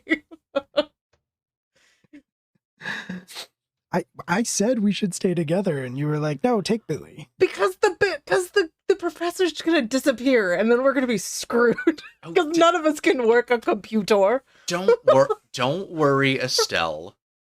I got something for you too. All right, What a so relief.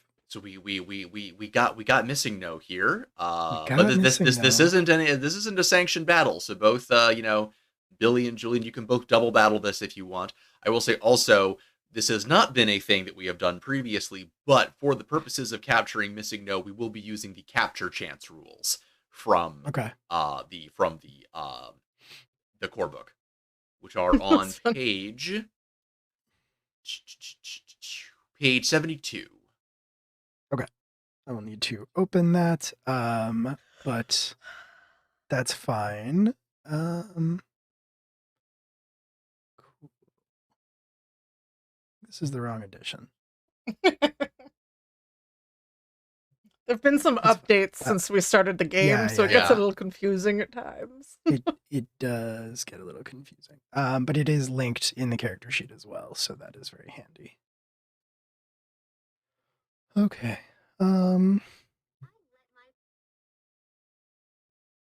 So yeah, that's fine. I think if we can just kind of do whatever we want as far as the battle is concerned, I think Julian was honestly planning to send out all of his Pokemon, Okay, all right, if possible. all right, cool. Gonna wreck Yeah, I it. think I was thinking the same thing. Like, I don't see why they're all three out standing around Billy. I don't see why all three wouldn't participate. Oh, okay. Yeah. All right, Okay, cool. I am just gonna note that for balance purposes. Cool. No. Do what you were gonna do, but we get extra Pokemon. Yes. Okay.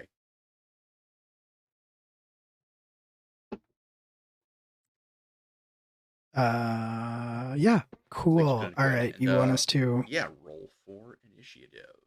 roll for initiative? Without fail.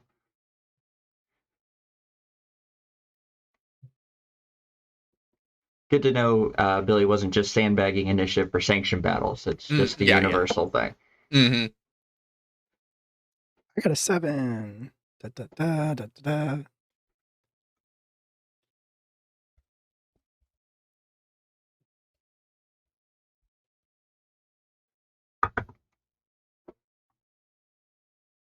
All right, so yeah, for the sake of simplicity, I think we're just gonna have everyone's teams go in order basically. So going to be Mhm. Julian first, then Missing No, then Billy. Okay. Easy, easy, easy, easy. All right, awesome. Yeah, okay, well, obviously we're gonna start things off with Brunoise. Don't know anything about this thing's type, so I think we're gonna fall back.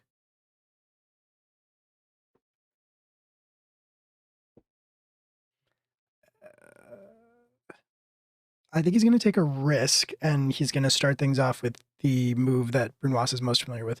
So he's going to say, Brunoise, Fury Swipes. And we'll see how that goes for him.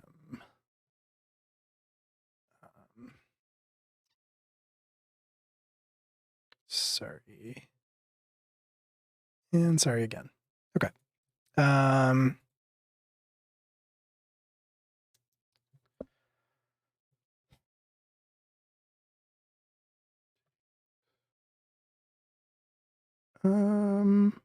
Cool. That is a 6, unless I get type advantage. You do not get type advantage against this Pokemon. Are you positive? I am actually positive because technically speaking, its type is not one that is a canonical type. Therefore, it doesn't get type advantage against anything else, and nothing gets type advantage against it. Cool. Its type is Okay. fuck you. All right. Well, okay. I was gonna say unless you have type advantage against bird type.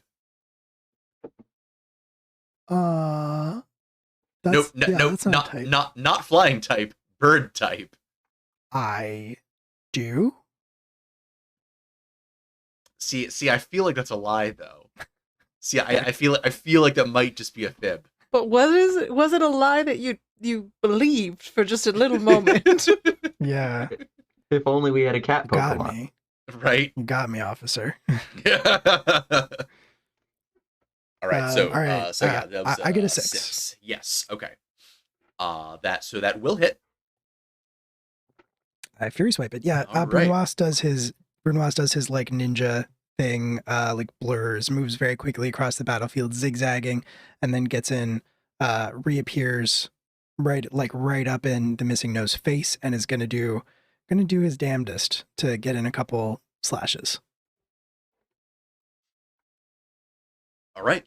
Yeah, and you feel like it's doing something. It does seem to back off from Brunoise's assault, but its form is so nebulous that like Brunoise's claws almost kind of just vanish into it when he strikes, and you can't really tell if he's actually doing anything or not.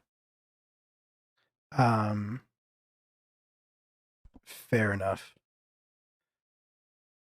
I'm just saying, fire is effective against everything. I think Julian is going to try to go all out on this. I think what Julian is doing is a secret combo that he and his Pokemon have been practicing, unbeknownst to everyone else. So Brunoise gets up in the Missing No's face and slashes it a couple times. It retreats from those slashes, and then right on the heels of that, Yaki from where she is, about like halfway onto the battlefield, is going to throw her head back and howl to attempt to boost the combat abilities of her and her allies, my other Pokemon.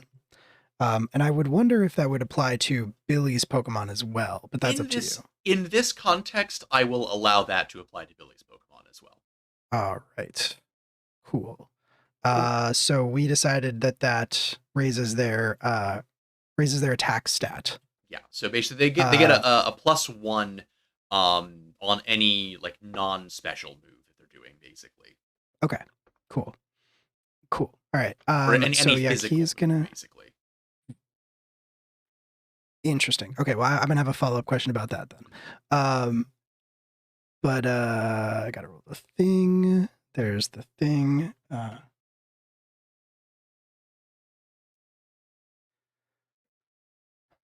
Fuck. That's a 3. So what was that for? That was for Howl, and then so it's gonna happen either way. So even without the Howl, the combo is still gonna go off. Yeah, Key throws her head back and howls.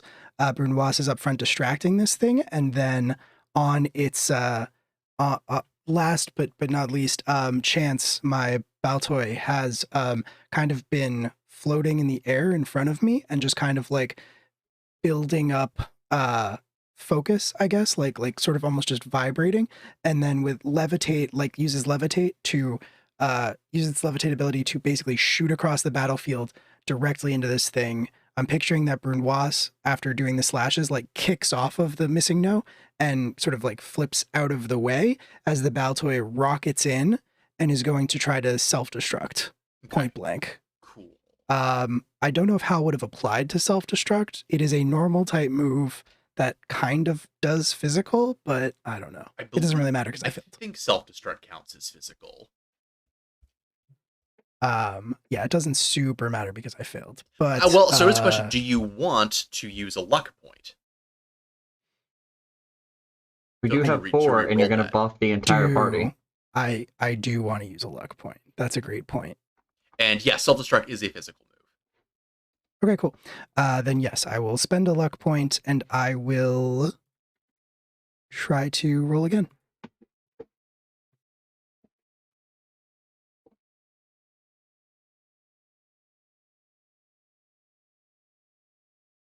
Okay, not quite a crit, almost there, a 7, but it is a success. So awesome. Now Baltoy is going to come in with the self-destruct, which is going to be cool and clutch, hopefully. Yeah. So I think I was thinking about sort of how because it's only the second time we've handled self-destruct.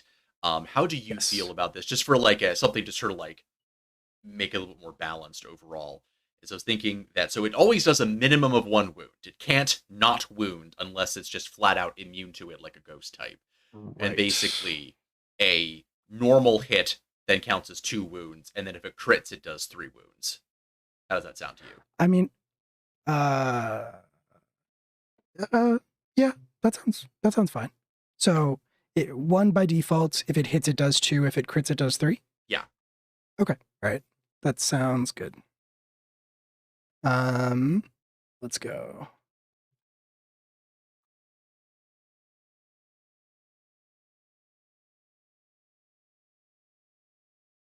That is an 8. That is just barely a crit, I think. Depending on this thing's toughness. We are, well, I believe it's critting on 10s, aren't we normally? Oh yeah, you're right. We did step that up. Yeah. So unfortunately, if you want to re-roll, you can go for it. Should I spend another luck point? Right, I'll give it a shot.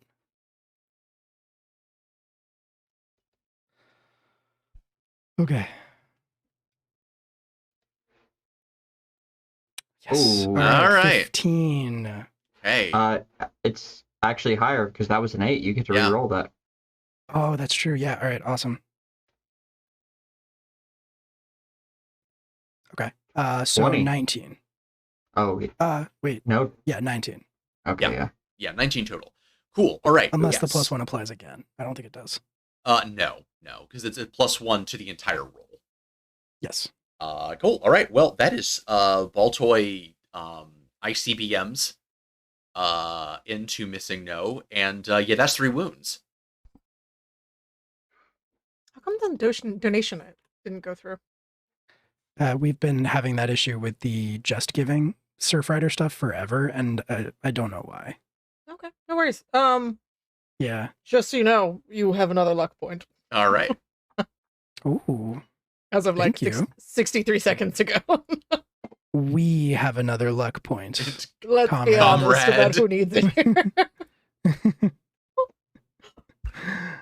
All right, I'm not yes. facing a monstrosity yet. Yeah. So Yeah. yeah, so Baltoy ICBMs into Missing No, and there is a tremendous and blinding explosion. Everyone has to shield their eyes from it. You open your eyes, and as the smoke and this smell of cordite is clearing, you see this more distorted, less cohesive, pixelated form of the Missing No.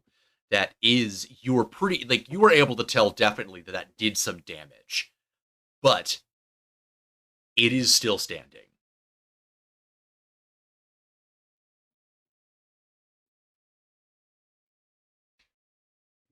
Oh no! Oh no! It's distorting. And that was all of your Pokemon currently, yes. Yeah, that was my 3 Pokemon combo move. Okay.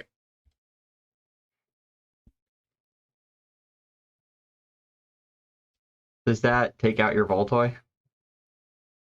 Yeah, fully does. All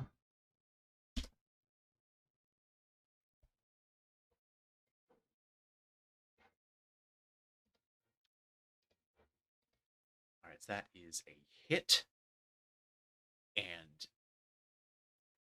these, you see, it's shimmering tendrils sort of burrow down into the soft asphalt around you, and these geysers erupt all around you. You're able to avoid some of them, but they still shower you, pelting you with loose gravel, and this wave, the shock wave, pushes out from it. This acrid wave that crashes over all of your Pokemon for 1 wound. Didn't even ask me my toughness.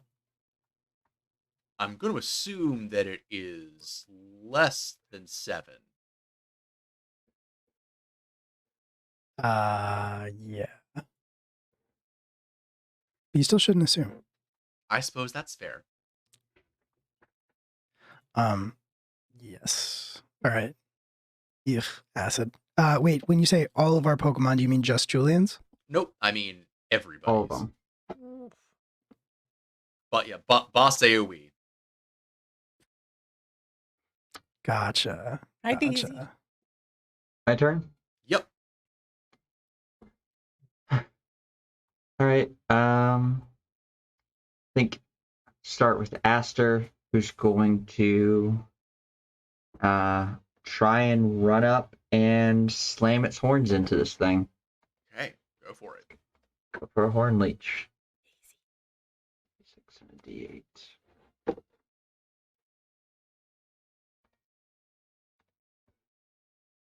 Ooh.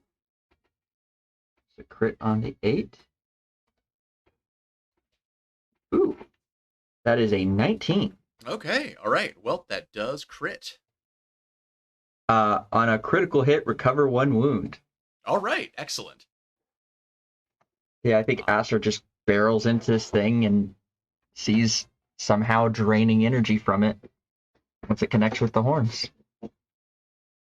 Yeah, I'm picturing the vines from Aster's horns and the tendrils coming off of this thing just sort of grappling in midair. Mm-hmm. Right. And I think as Aster's kind of slamming into it and draining this energy from it, Shiloh is going to step up and start to focus and is gonna unleash a wave of psychic energy. And let's see how that works. D6 and a D10. Oof. That's still a 6. That does still hit. Just gets there. So yeah, as Aster is like slamming into this thing and kind of draining energy from it, Shiloh steps forward and starts to focus, and like around Aster, there's also a concentration of like purplish, pinkish energy, kind of starting to like try and push in on this thing. And finally, in the back, Ling Ling is going to start to sway back and forth and start to chime, and it is going to use Heal Pulse on Shiloh, which is a healing move. So sorry, I accidentally closed out of roll 20. What was the roll for Shiloh? It was a 6. Oh, yes, okay, yes, that one does succeed. Cool. Yes, so, and then, that's right, and then Jingli is using Heal Pulse. Yep, so that's 2d6.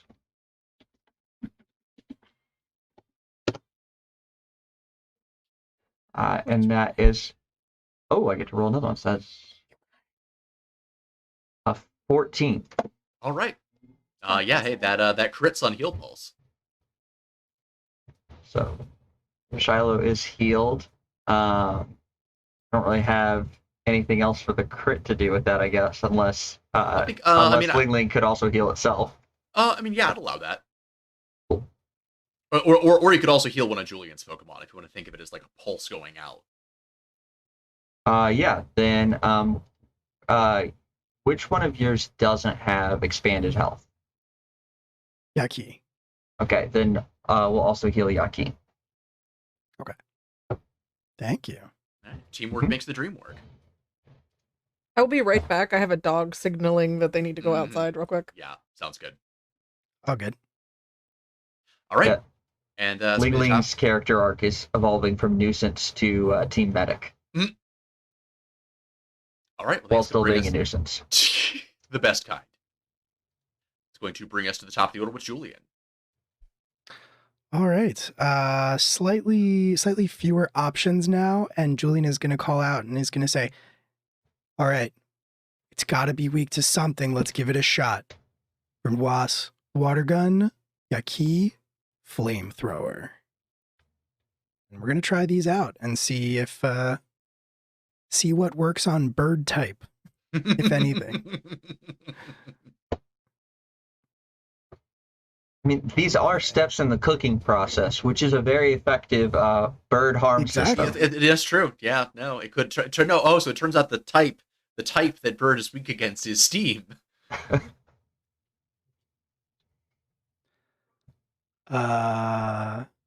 Okay, 9 for the water gun.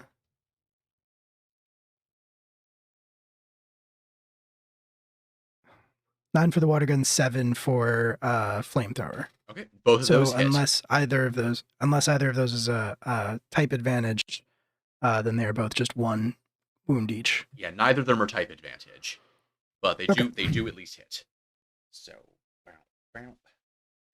and yeah, they converge in this spot on the missing no, and where they strike it, there is this tremendous plume of steam that expands outward, and it takes a while for it to clear, and you can still see its yeah. Can I make a declaration that this is another combo move that when Julian tells him to do it, he calls out and he says, Benoit's Yaki sous vide.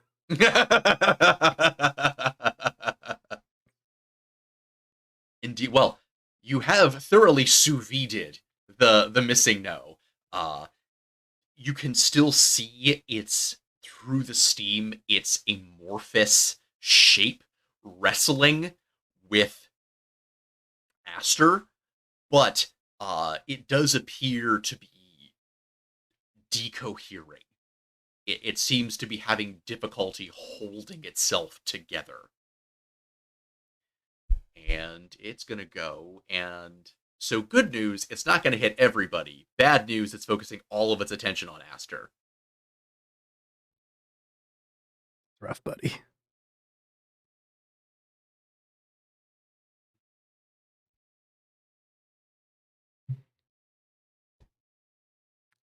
Does Aster have mastery? No. Wait, Okay. yes. I did do that last time, actually. I think. Cool. Because I believe you can spend that to ignore a wound. I think. Okay, so I need to first roll. This is going to be weird. These moves are not going to make sense. This is definitely breaking the rules a little bit. So How dare you? I know.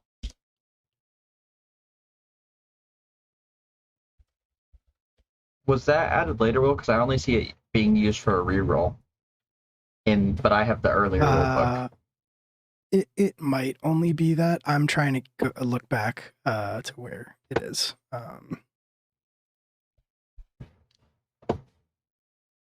Right, so that is a total of 2 wounds on Aster. Assuming Aster's toughness is 4, right? Yes. Okay, so a total of 2 wounds on Aster as this grapple with their tendrils continues, and it snakes them around Aster and proceeds to constrict them, and finally throws them away from it forcefully as Aster skids to a stop on the blacktop.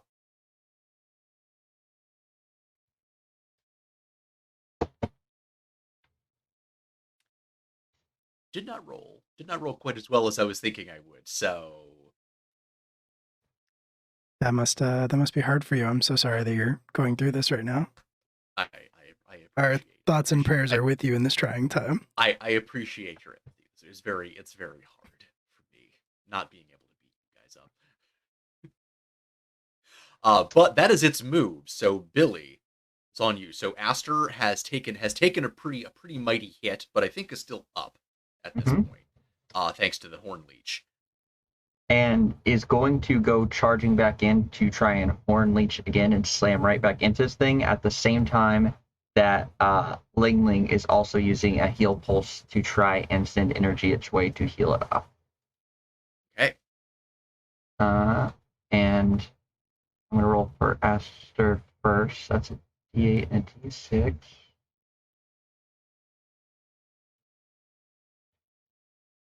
That is a 7. Yeah, that will hit. Yeah, it'll hit, but it won't crit, which is how it heals. You have luck.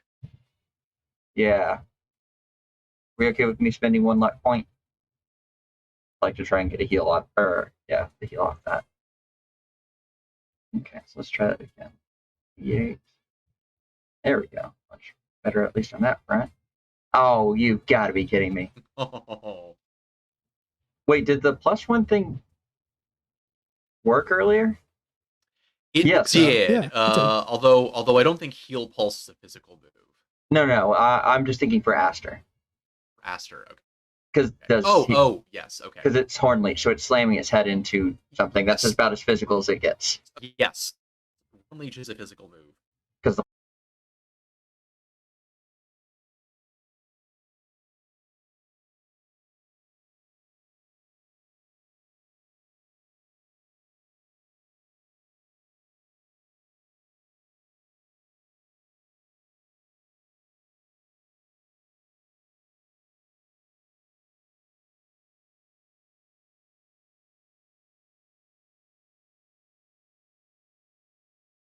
is that enough to successfully heal with Heal Pulse?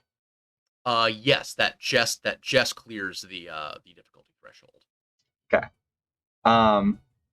Question for you, because we've been talking off about something coming about time Okay. for Aster.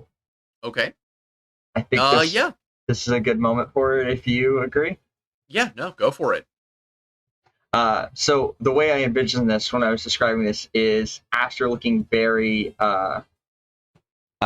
very determined, and as it like jumps and slams its head into this thing and starts to pull more and more energy off of it as these vines intertangle, and it's like just draining in all this energy. And at the same time, Ling Ling is sending waves of energy towards it to heal it. And you just see almost Aster start to glow. And then in this glow, it starts to change shape and its horns grow longer. And yeah, when it lands back from like slamming into this thing, it has grown into a go-goat, but a little bit of a different looking go-goat, as it has like a brighter green. The leaves are like a brighter green. Its hooves are like a pinkish color, and most importantly, its horns have become gold.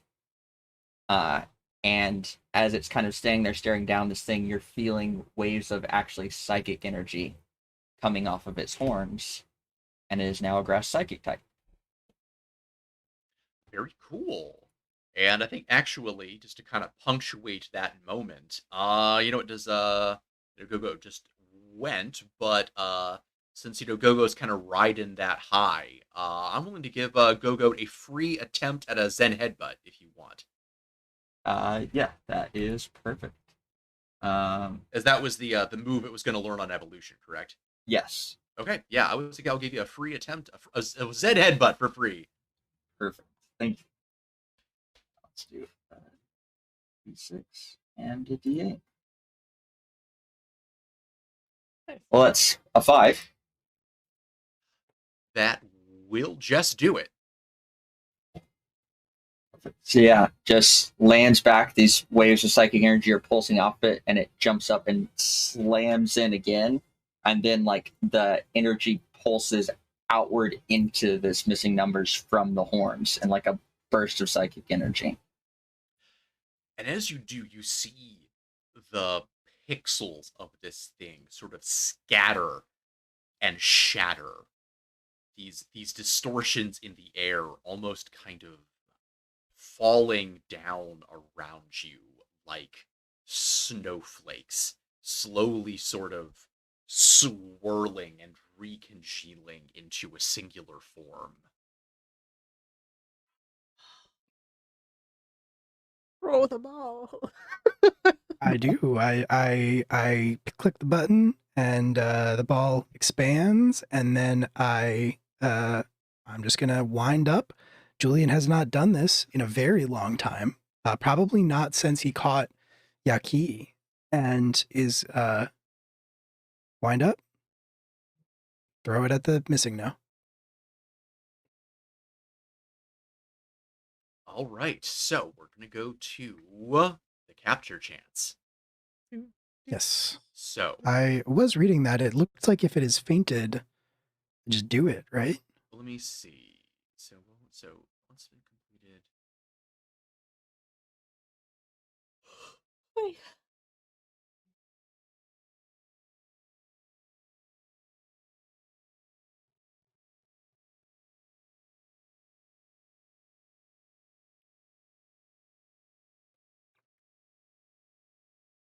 So what I'm reading here is that so that if it's fainted, you get a bonus on the roll. Under the checklist section.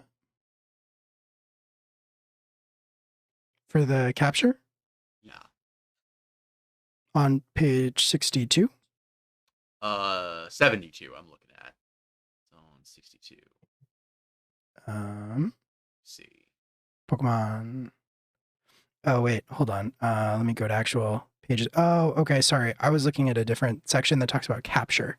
Oh, okay, yes. So this is using an optional set of rules for capture chance. Okay. Which are in this case for this game are only going to apply to the missing nose.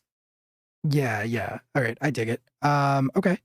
So let's see. We complete the checklist. The Pokemon fainted by the end of the counter. Yes. The Pokemon was dispatched quickly. I kind of feel like we dispatched it faster than you thought we would. Yeah, I would give you that. It had a major status effect during the encounter. No. Is it a boss Pokemon? I would consider this a boss Pokemon. Yes. All right, we're up to 3. And we have the capture specialist edge. Neither one of us has that. Yeah.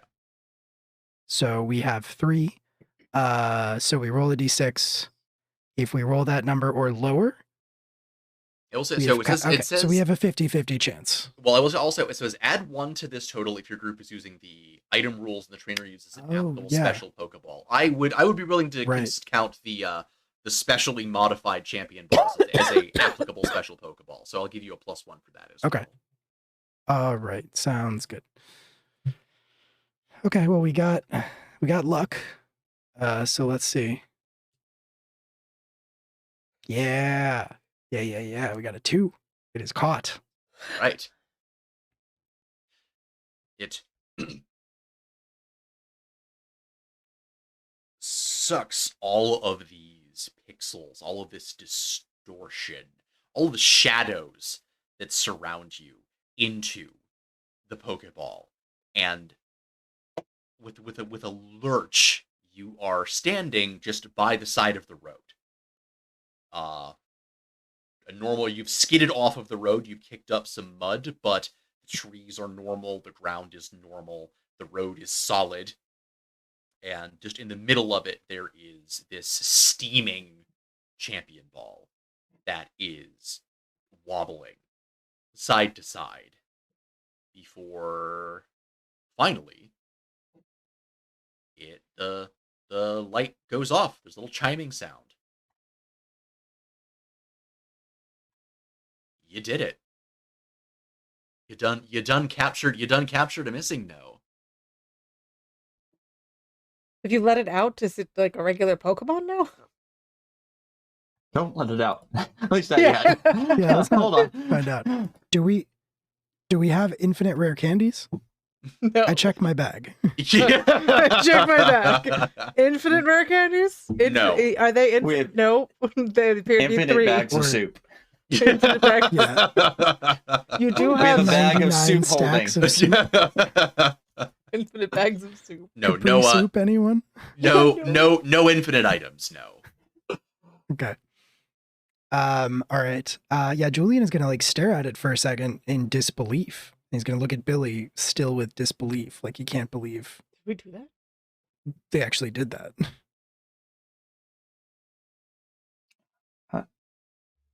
Yeah. I guess we wanted it more. And with that, I'm gonna say we're gonna take about a 5-minute break, and then we're gonna pick up with what Estelle's been up to. Yay. Being eaten right, by a don't missing go. number. I'm sure it's fine. Don't go Probably away. fine. We'll be It's right fine. back. Hello, everybody. Thanks for hanging out. Yes, hello. Thank you. Hello. We took that quick break, and we are back and going I'm to alive. gonna pivot over and seeing what Estelle is doing with the professor. Not touching that computer. That Mhm. is gooey on the inside. Dude, as the professor is in the midst of sort of loading the computer into the back of his camper, sort of collecting up the various supplies that he'd been using while he'd been camping out and using and so getting a few last things from the ruined remains of his house and the largely paper research that he had kept within. Still, you are struck by a very odd sound.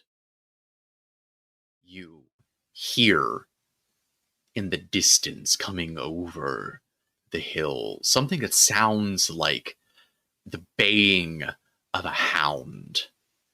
But there's something odd about it. It has this crackling, tinny, metallic quality to it.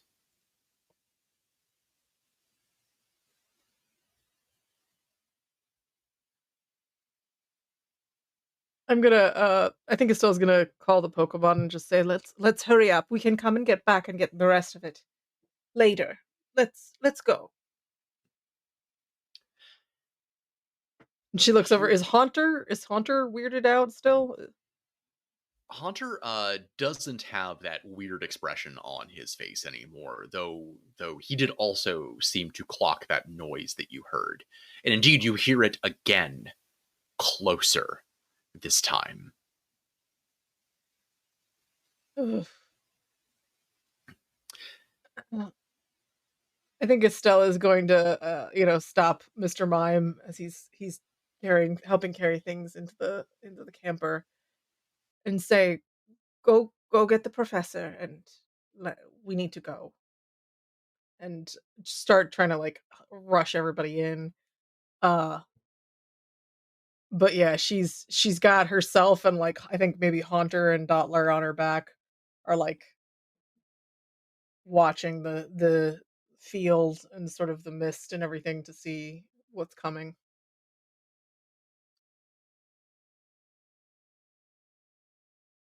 You see a pair of shapes galloping swiftly through the tall grass towards you.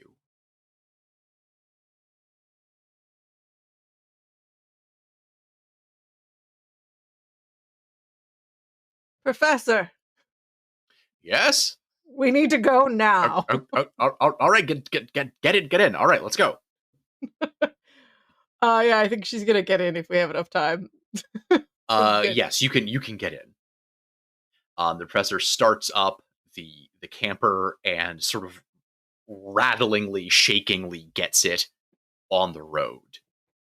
However, as you are pulling out of the field outside of the professor's house, and you were just finishing the turn to go around the bend and begin going down the mountain, suddenly the camper is struck in the side Ooh. by a mighty force, and everything rocks to one side. Everything goes up on two wheels before crashing back down again, and cabinets fly open, papers fly out, the console tips over and clangs against the floor.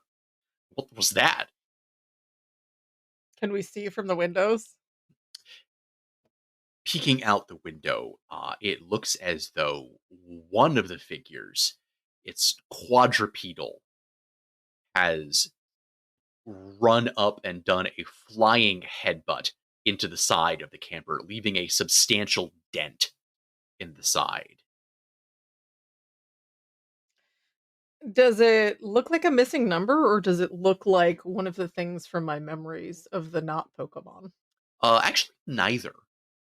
It does sort of look looks sort of like a hound, but it also has what appears to be like a heavy metal helmet that it's wearing. Like a Cubone? Or like a somebody put a mind control device on a hound? It looks more like the latter. Oh. Right. So, from can I battle from in here with with certain psychic abilities? Um, I think so. They're just ramming at the side of the thing, right? Currently, yes. Okay. I think I want to do uh shoot. Oh gosh. And like the is the bus currently moving? Uh, the camper is currently moving, but it's hard for it to get up to speed. Also, it's an RV. It's not super fast. Um Professor, I don't think I can battle them from in here. You might need to go. That research could be the difference between saving the island and not. Oh god, I've learned it's better than to argue with you. Fine, just Estelle, please don't die. Oh, well, I'll do my best, dear. And she just kind of like hops on Mr. Mime's back and they like fly out into the night.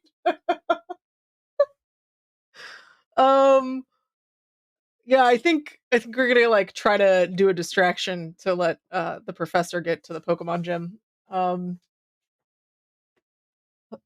What is okay? So what is this? I guess it wouldn't really be tactics to see like kind of what type of powers I think this thing has, right? That would be research, I would say. Research. Good old research skill. Yeah, I guess. Let's you know what? Let's just do it. We all have a D4 in that, if I recall correctly. But we all have cell phones. That's our research skill. Yeah, Calling exactly. people who we know. Calling the professor, who has a high research skill. Or Kaz for ghost-related research. Ooh, speaking of, 4. I got a 4. Does that explode? No, it doesn't. No, that does explode, yeah. It does? All right. Yep, it's the max result on the die.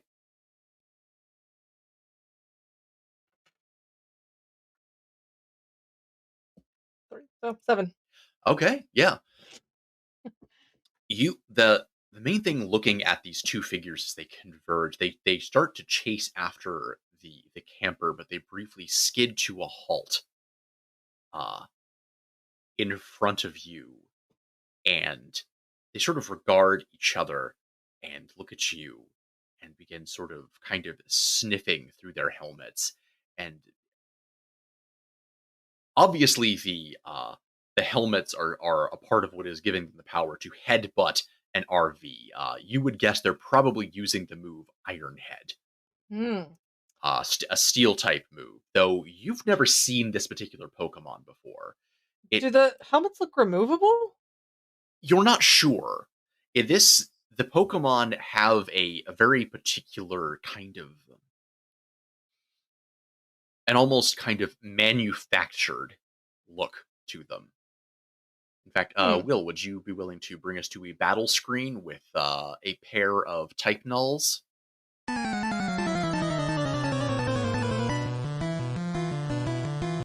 No, get out of here, Missing No. Still doing there. Get out of here, Missing No. Get out of here.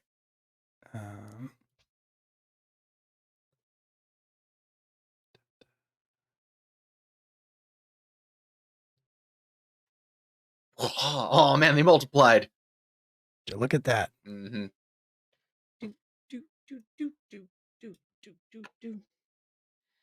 Do.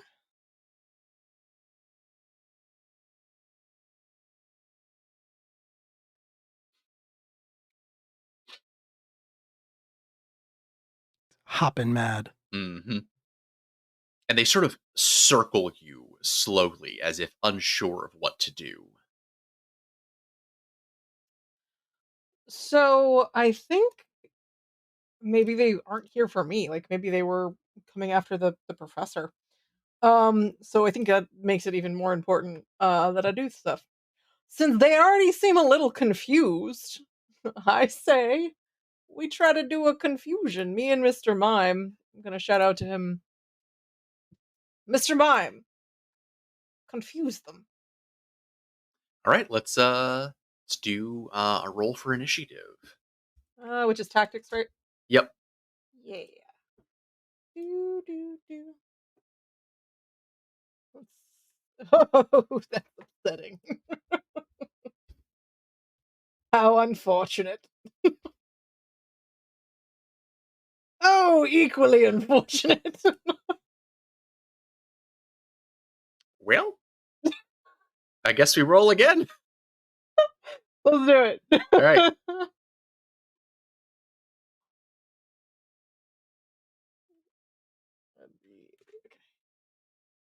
Oh.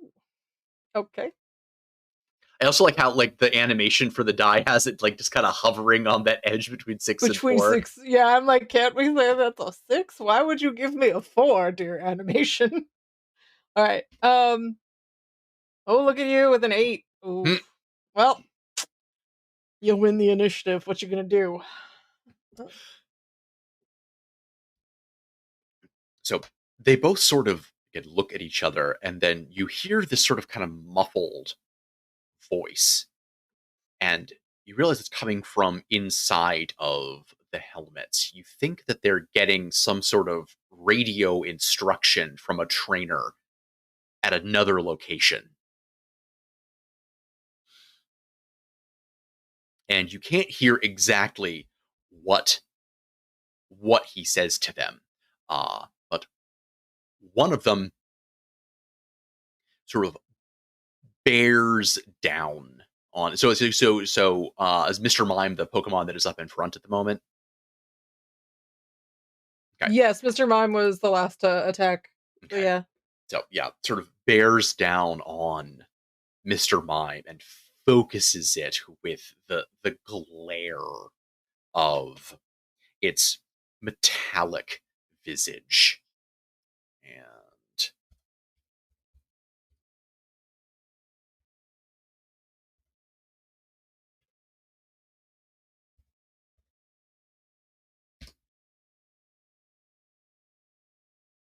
Ooh, I don't like that. I well, would like, so I would like not that. it's Can I force a reroll? well, I will say, fortunately, this actually isn't a damaging move. Yeah. This is actually Scary Face, as Mr. Mime actually seems to kind of take a step back and seems uncertain of himself, as your Pokemon take a penalty to their speed. Ooh. So that'll be a -2 on your initiative rolls. Ooh.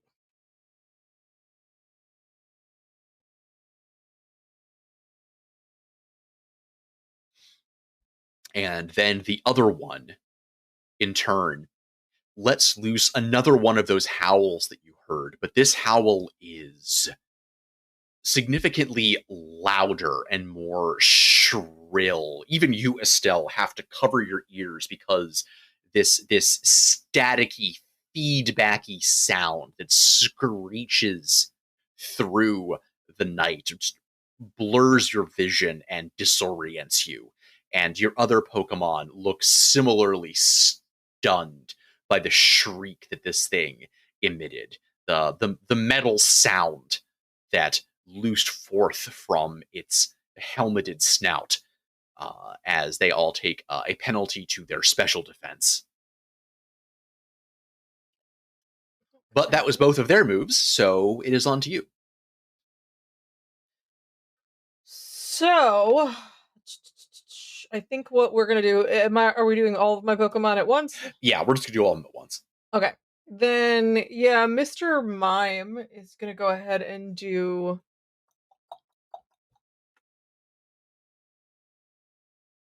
confusion, since that's what I said before.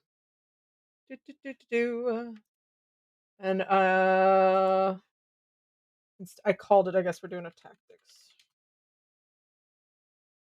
28. Double check what Mr. Mime is. Yes. No, he's a 6. Boop. Hello. Okay. Yep, that is a crit. Cool. So in confusion with a crit, they have confusion. The confused status, yes. Yes. So that is, I believe it's they don't get the benefit of their trainer die when they're confused. Yeah, it Okay. basically it's that only them rolling. Cool. All right. Yep. The one definitely looks disoriented in turn, and it's kind of wandering off and getting out of position, breaking formation with the other one, and you can hear the muffled voice from inside its helmet shouting at it, but it doesn't seem to be listening. And then Estelle's gonna call out to Dotler, struggle bug, because that is a multi-opponent attack. 8 plus struggle bug's 1d6. Oh no, I did that wrong. Doop, doop, doop. Ba-dum! Okay, that does hit, and that's so you said that is that's a multi move. Yes, that's all opponents in area. Okay, And cool. then yeah, That'll hit both of them then. it did not crit, but Nope. So what does that look like? so what struggle bug looks like is sort of this Dotler like just kind of crawls up and jumps off of Estelle's back and all of a sudden starts to do this kind of shimmy that as it does it, it's almost like waves of psychic energy start shimmying out with the motions, and it ripples through the grass and then like in just a burst like hits both of these confused Pokemon that are sort of stunned from the confusion and throws them back. And then hold on. Doo-doo-doo. And then I'm trying to find, I don't know why Haunter stuff is in a different one. Hold on once again. I did not transfer it over.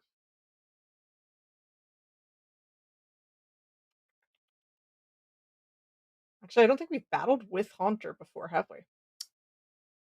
Maybe not, actually. Hmm. I think hold it's on. done things, but not in a battle. Yeah, I think you're right. Yeah. Hold on one second. Because my notes are all over the place. Boop. Nope, that's not it. So I think well, this is unfortunate. We established that Haunter had what? I believe. Look in the chat. Hang on. You know what? We're gonna say Haunter's stunned for this round, and I'm gonna see if I can find the sheet that had his stuff on it. Okay. Since we were working on two different sheets here. But yeah, Haunter's gonna go ahead and be stunned for this round, and then next round I will see about hitting you with them, with my ghost Pokemon. Sound good? Sound good. Sure. Yeah, sounds You're good. like, I'll take that one. That's Yeah. fine.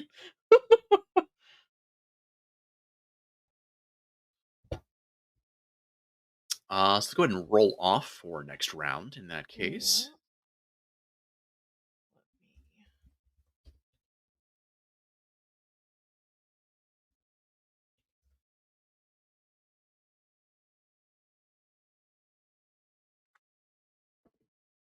Not bad. Yours is better. Yep. Don't have to. Mhm. Okay.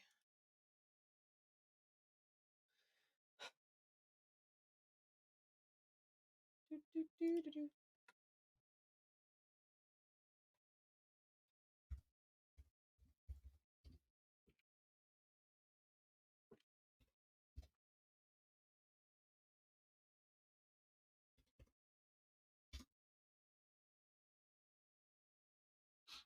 All right. One of them goes and turns towards Dotler, and you see the energy coalescing around these 3 points around its helmet. These disparate elemental energies that it is trying to triangulate into a singular attack. But this is the one that is confused and doesn't have the benefit of its trainer's guidance.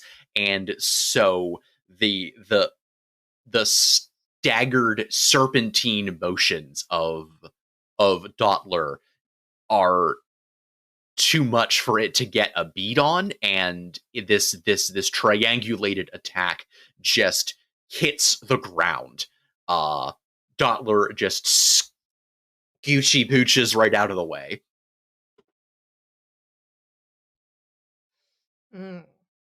Nice. So the other one's done, and then that one just missed. So the other one is going right now. Oh, okay. That's confused. Jeez.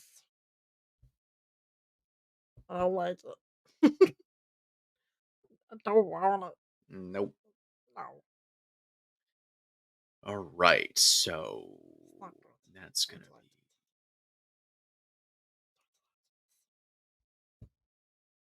Now need to do a random.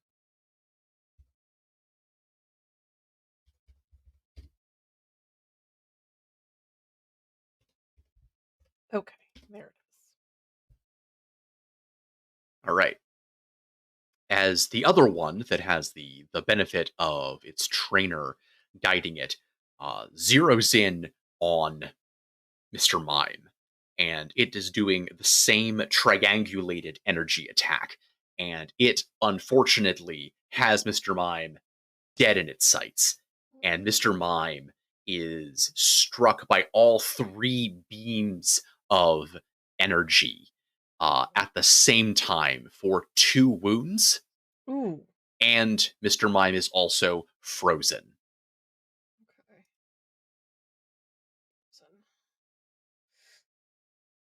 Oh man. But those were its moves, so it is now your go. Okay. 1 second. All right. So frozen as a status effect is going to do. I'm so sorry. What? So Mr. Mime can't move or attack. Mr. Mime has to use his action to break out of the ice. Okay. Well then, yeah. Mr. Mime is going to go ahead and do that. Dottler is going to hit them with Struggle Bug again. Okay. So let's go ahead and hit that one.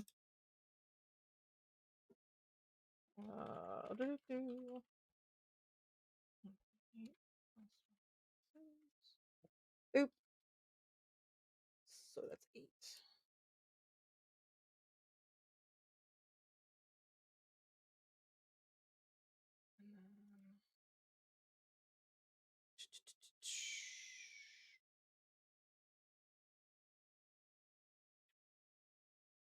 I think so. We had established that Haunter did Lick and Sludge Bomb, and then I believe it was Dark Pulse. Sure, yeah. So I think I'm going to.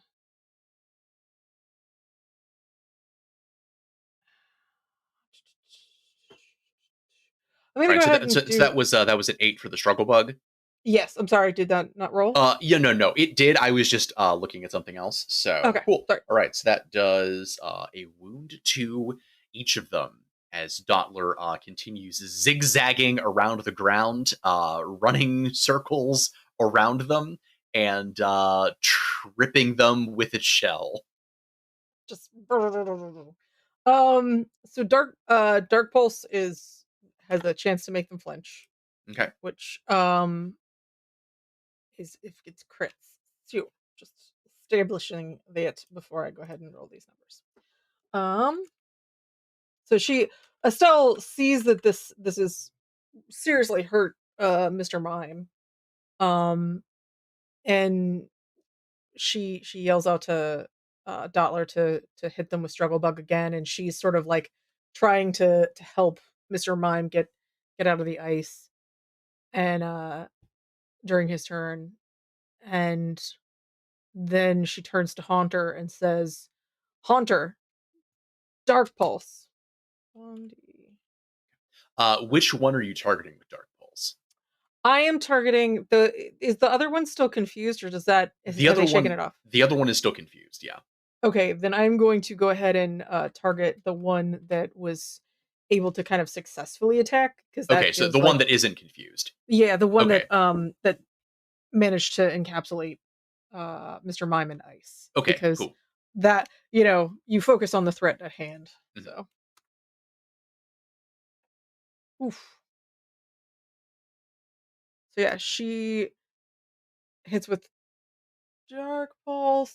Okay, yep, it doesn't crit, but it does hit. Okay. You want to describe what that looks like? So the way this looks is like there's almost like Haunter has like a faint glow about them usually. It's a little like sort of almost an iridescent purple. And for that almost draws inward inside of Haunter to the point where you can see an outline of Haunter with kind of this glow deep within. And then all of a sudden it just pulses outward in a wave, and that purplish light just shoots and pulses outward and hits this nasty thing that hurt Haunter's friends. Yeah, all right. Well, I think that brings us to the top of the round then. I want to go ahead and roll for initiative. Yep. 1d. Oop, that is not the correct number. 1d7 is not a thing I know to roll. Sorry. Oh, But would it do it if you told it to? That's a don't know, we great could try. question. It does. Roll Oh. 20 will do any number you put in. All right. How does it visualize that die, though? I don't think it does. I think it just rolls Yeah. it, but it doesn't actually do a die representation. Yeah. Well, actually, hold on. There may be a 1d7 in Dungeon Crawl Classics because they use all the weird die. Yeah. There's a d5. Roll it. Let's see. Oh yeah, that's the thing I love about like the old school Advanced Dungeons and Dragons, because they weren't sure if you were going to actually have the dice on hand, so they literally just printed in a lot of cases like a range of numbers, and they're just like, get there. So just to remind, how many times does it give me a subtraction? I knew I wasn't gonna win with the -2 to initiative rolls, but how long do I have that -2 to initiative rolls? It's going to be through the end of the battle. Oof, ouch. Yeah. So I am never hitting first, in other words. I mean, if you roll very well and they roll very poorly, it's possible, but it definitely is making things lopsided in their favor, which was why they did it. Yeah. Yeah. Cool. Hit it up. All right.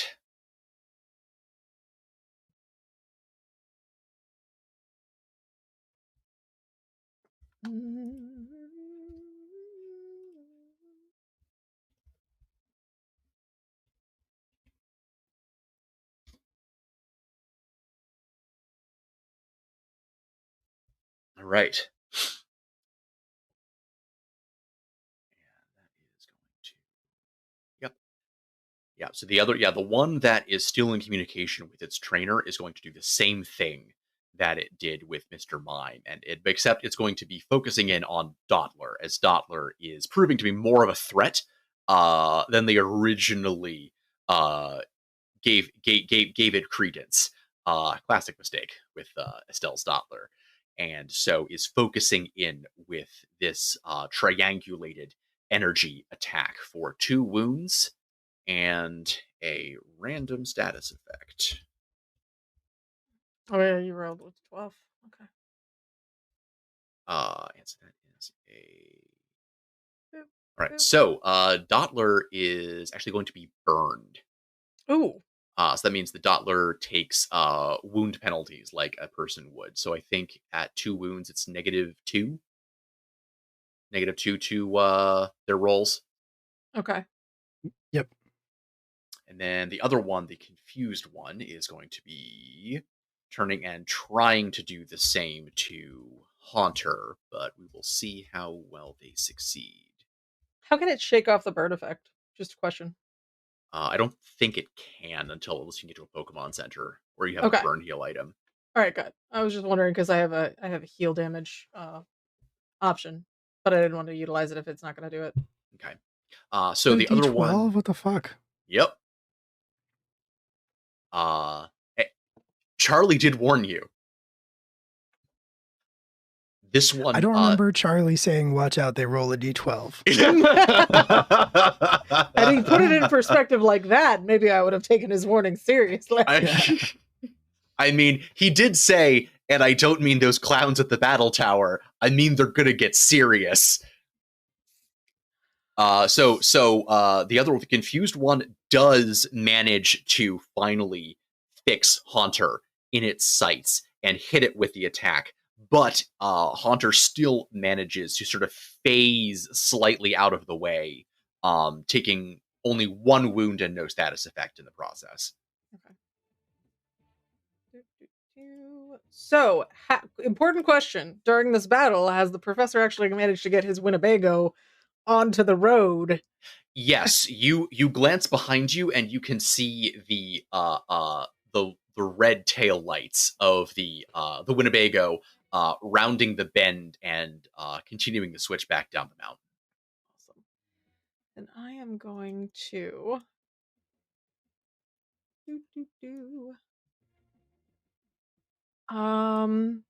so Mr. Mime has shaken off. Do we need to roll it? No, I'm still in this session. So Mr. Mime's shaking it off. I think I'm gonna go ahead and utilize. Oh, actually, sorry, I just realized I did something dumb. Haunter does not take a wound. Okay. Because that move is a normal type move, and you know Okay. what Haunter is? A ghost type. Super duper immune to normal type moves. Super duper. Something that the trainer probably should have realized, but I already rolled for it. So there. Well, actually, this was the one that was confused anyway. So yeah. So the confused one. That they were like, the confused one did not specifically remember that Haunter is immune. So yeah, fires this triangulated energy attack at Haunter. Haunter just sort of opens wide and swallows the beam and burps afterward. And yep. And that is the only effect that it has on Haunter. Mild indigestion. So what? Carry on. Okay, so I think we're gonna have Mr. Mime, okay, Dollar's gun. Okay, Mr. Mime's gonna go ahead and hit them with confusion again. Yeah, I don't think they're gonna fall asleep if I give them a fall asleep. So,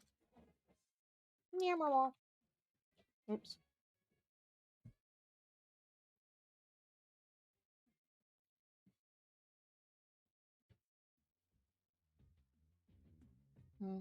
Actually, no. I am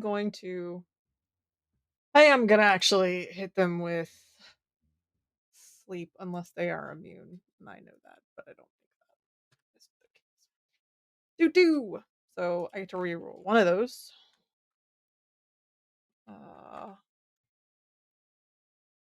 Cool. So that is a total of 17. Okay, and sorry, what move did you end up using? It is the sleep move, which is done to the one that just shook off confusion. Okay. All right. Well, actually, you got what, a 17 total? It looks like on that. So hypnosis, which puts them to sleep. Yes. All right. Cool. With a 17 total, I'm willing to actually allow that to apply to both of them. Both. Okay. Cool. All right. Yeah. Just describe what that looks like. So Mr. Mime is like encased in this frozen ice, and kind of like this, like because they were miming it out, and all of a sudden, like their hands kind of like glow a little bit, and everybody briefly remembers, oh yeah, Mr. Mime, didn't he steal like fire powers from somebody at one point? And like he clenches his hand and the ice around them breaks, and then he starts like thrashing his way out, and when he gets out, he kind of shakes it off, and when he looks up, he goes ahead and his eyes flash that way they do, and he starts moving in this very like almost like an after image effect, but still just staring like just creepy Mr. Miming. And all of a sudden these hounds like freeze, and then just drop. Like, not even like gently lulled to sleep, just straight. We have been, harmed. Yep. Just there is a light clank as their helmets sort of bonk together as they both just sort of slump over and curl up asleep. Since I'm assuming battle's not over yet. Did we Hey. lose the stream? Yeah, I think we just. Yeah, but it's back Huh? now. Oh, it's back now. I see. It just, Okay. like- Fine. Just a blip. I just Fine. got an alert that OBS disconnected and then it reconnected. Okay. which Sorry. So I don't know what happened. hello, So- everybody. Hi, Is everybody gone? Did we lose them? No, it looks like everybody's still there. Ish. Yeah, I think. Okay. I mean, yeah. All right, cool. Okay, cool. Well, hey, sorry everybody. A little so just quick bring up speed. Okay, so they're both of the Pokemon are asleep currently. Estelle went to go and try and remove their helmets. Discovered that the helmets are basically built into them. They are a part of their bodies. And now Estelle is trying to figure out her next move. As for the moment, at least, both the Pokemon are asleep. So I think what I want to do is can I paralyze? No, paralyze is only going to work if it's a inflicted damage. I don't want to just beat Pokemon while they're down. This is very dark. You could always just book it. I mean, we could. Let's go ahead. Yeah, like Estelle, I think Estelle walks up, realizes she can't take the helmets off, looks at Mr. Mime, and Mr. Mime's just like, and Dottler is just like already crawling back to the Winnebago, and Haunter just flies through the side. So the Pokemon are like, yeah, let's get out of here. I don't like that. Yeah, Mr. you are. Mime would be comfortable with executing sleeping Pokemon. You almost have to. You start running away, but Mr. Mime is still there and just sort of like looms over their prone forms before you grab Mr. Come Mime's on. shoulder and drag him back. None of that now. That's not. He's got like the invisible like leather butcher strap and he's sharpening an invisible knife against it. Jeez. But yes, you are able to catch up to the Winnebago. You were sort of stumbling, but honestly, literally, Mr. Mime literally just like piggybacks you. Yeah. And you are able to skid directly down the mountain to catch up to the Winnebago and sort of just kind of leap in through one of the windows, causing Professor Maple to nearly veer off the road in surprise. Mr. Mime's just like hanging like Spider-Man-ish on the side and just sets me down, and I set Dottler down, and Haunter comes in like Haunter. Yeah. It's fine. We'd want to get out of here though. They might catch up. All right, and then I think this is the last thing, so we want to cut back over to I thought it was Julian and Billy, which actually probably around this time, you actually see the headlights from, this is all happening simultaneously, so you see the headlights from the Winnebago coming down the mountain.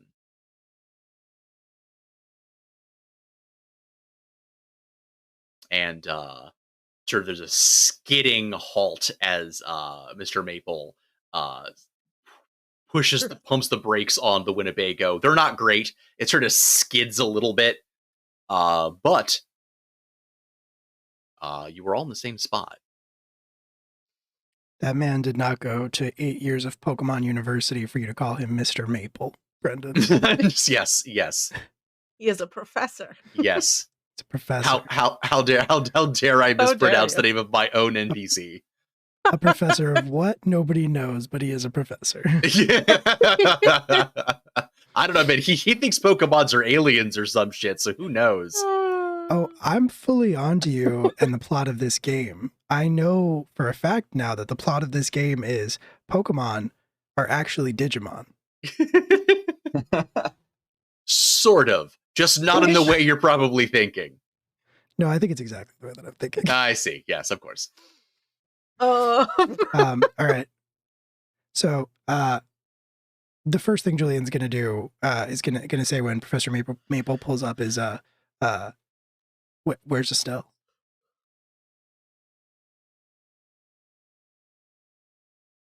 And that's when Mr. Mime just like comes flying through the window with Estelle on his back. Like, yeah, that wasn't so bad, was it? Oh, you two look. Are you all right? You look a little roughed up. We should continue moving, by the way. There are some very dangerous hound-ish, but with sort of a... They had helmets? I don't know, but we managed to put them to sleep, so we should definitely get going before they wake up. Oh yeah, all right, let's do that. Yeah. Anywhere that's not here. Did you get the balls from your sister? No, we still need to do that. We did catch one of them. One of the hounds? No, No. What? a missing number. Oh, well done. He'll hold How up the d- champion ball. Is the professor still just like driving this one? The professor is currently driving. He's like, "What did I hear you say? You caught it? Yeah. Yeah. Wow, good on you, boys. I honestly wasn't 100% sure that would work. What was that, Professor? Nothing. What? No, I don't know what you're talking about. Just be driving. Just Just driving. an old man talking to himself. I'm curious. Well, It's all yours, Professor. Just let's get back to town. all right, and you are able to get back to town. You gym. pull up in front of the gym, and as you were getting inside and unloading, you see Professor Maple staring at the champion ball that you handed Something wrong? him. No, it's just that this is almost unprecedented. What's inside this Pokeball is something that has never truly existed before. This is a new Pokemon. Or rather, an old one that has only just now gotten to be. I feel like I don't know. I think I just kind of want to meet it. Well, let's get in the gym first, and I need to put some burn salve on Dottler, but I'm sure we could let it out. If you do think it's truly healed, is there a way to tell? Absolutely not. We're not doing that. You want to leave it We're in the not doing that. Pokeball forever? Yeah. Yes, ideally. Why? Then we can use the Pokeball again to heal a different Pokemon. I don't think Pokeballs work Is like that that. I don't think that's how Pokeballs work. I mean, it's apparently healing missing numbers in them to have it go through a Yeah, but you don't gateway get inside them- the Pokeball. You don't get them back when you use them. Do you not? Like, I feel like Pokemon go into their No. Pokeball and then go back. Like, do you use a fresh Pokeball every single time? If you throw a Pokeball and you don't catch a Pokemon, you don't get that one back. It's just wasted. Well, no, but if you throw a Pokeball and your Pokemon gets into it, is that just it only works with that Pokemon now? Or can you reuse the Pokeball? I don't think you It's just can for that use one them. Pokemon. That's its Pokeball Yeah. for forever. Okay, so it's like hardwired to it. That's good. All right, there you go. I think. The thing we're all just speculating about Pokemon. I'm Julian, pretty confident. in this one. Marshall probably knows better than the rest. Yes, yeah. Marshall's like, no, yeah, that's how that is. I have no, we're not letting that thing out, at least not before we have all of them. And we know exactly what they are and what they can do, and we're sure that it's safe to do so. But Julian, if the Pokeball didn't work and the professor needs to work on it more, then we'll never know until all of them are caught, and then It worked enough. It caught it. That's all we need it to do. If it heals it or whatever, great. That's fine. But all we really need to do is catch them and get them away from everyone else. They're eating people. We're not letting it out. well, you don't know if maybe healing this will help that person come back permanently. We don't know that it will, and we don't know that it won't. But the people are already gone. We can try to get them back. We should try to get them back. Of course we should. But we have to make sure nobody else disappears in the meantime. Which, if we're all here and ready when we let it out and meet the Pokemon, that's the best we could do. The worst case scenario is to find out that these Pokeballs only work for a short amount of time, and then we've got, I don't know, a dozen of these things sitting here waiting to explode. I'd rather roll the dice on that than roll the dice on letting it out. I'm not backing down on this one. I have hit an old man before, and I will hit an old man again. Whichever way we decide, we should heal our Pokemon first. Oh, of course. Before anyone does anything. Like, Estelle's already headed towards the burn salve and all the supplies to start healing the Pokemon. We really gotta get a Healy table in here. We really do. It's this long form is just a lot. Why don't we decide next time? And by next time, I mean tomorrow morning after we've all slept. Yes. All right. Well, if everyone wants to do that, then we can call it there. Okay. All right. It doesn't sound like we're gonna come to a consensus tonight. That seems do we fair. let the genie out of the bottle? Chat, you should. You know what, chat? For $50 towards our goal, we will let this genie out of the bottle. Or we're going to wake up to find why the professor's considered a kook by all his peers. And Julian may get to punch an old man. I'm starting to have some questions and doubts about Professor Maple. I'm going to be honest. Oh, you captured the Eldritch Monstrosity 5 minutes ago. Let's let it back out and see. Let's meet it. Kind of want to meet it. I'm sure it's immediately been fixed within 5 to 10 minutes of being in the Pokeball. Yeah, it might be an overnight fix rather than a Oh yeah, one night should fit for sure. Yeah, one night. That's all it needs. Well, thank you so much to everyone for joining us tonight. If you watched, if you donated, if you chatted, especially followed us, subscribed, whatever, we just want you to know that it does mean the world to us.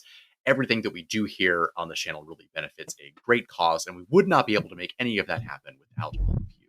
So thank you again so much. We will be back. Is there a Wildcard Wednesday this week? Not this week. Okay. No, we will be back on Sunday with Veil Breakers, and then Class Reunion, and then Wildcard Wednesday. All right. So if you would like to know when we're going live and what we're up to, you can follow us on Twitter at Live from the APOC. Should be up there on the screen. You can also join our Discord community, which is full of a lot of awesome and friendly people, and is generally just kind of a great place, though maybe I'm biased. We do community nights in there as well, where we play games together off stream and watch bad movies. It's really just kind of a nice group of people overall. So if you would like to get to know us better, we would certainly love to have you. And I think at long last, that is enough talking from me. So thank you all so much again. We're going to be disappearing in just a second, but don't go away because we're going to be raiding one of the many other great TTRPG creators here on Twitch. So please be friendly, say hi, and tell them that Live from the Apocalypse sent you. Have a good night, everybody. Thank you so much for hanging out.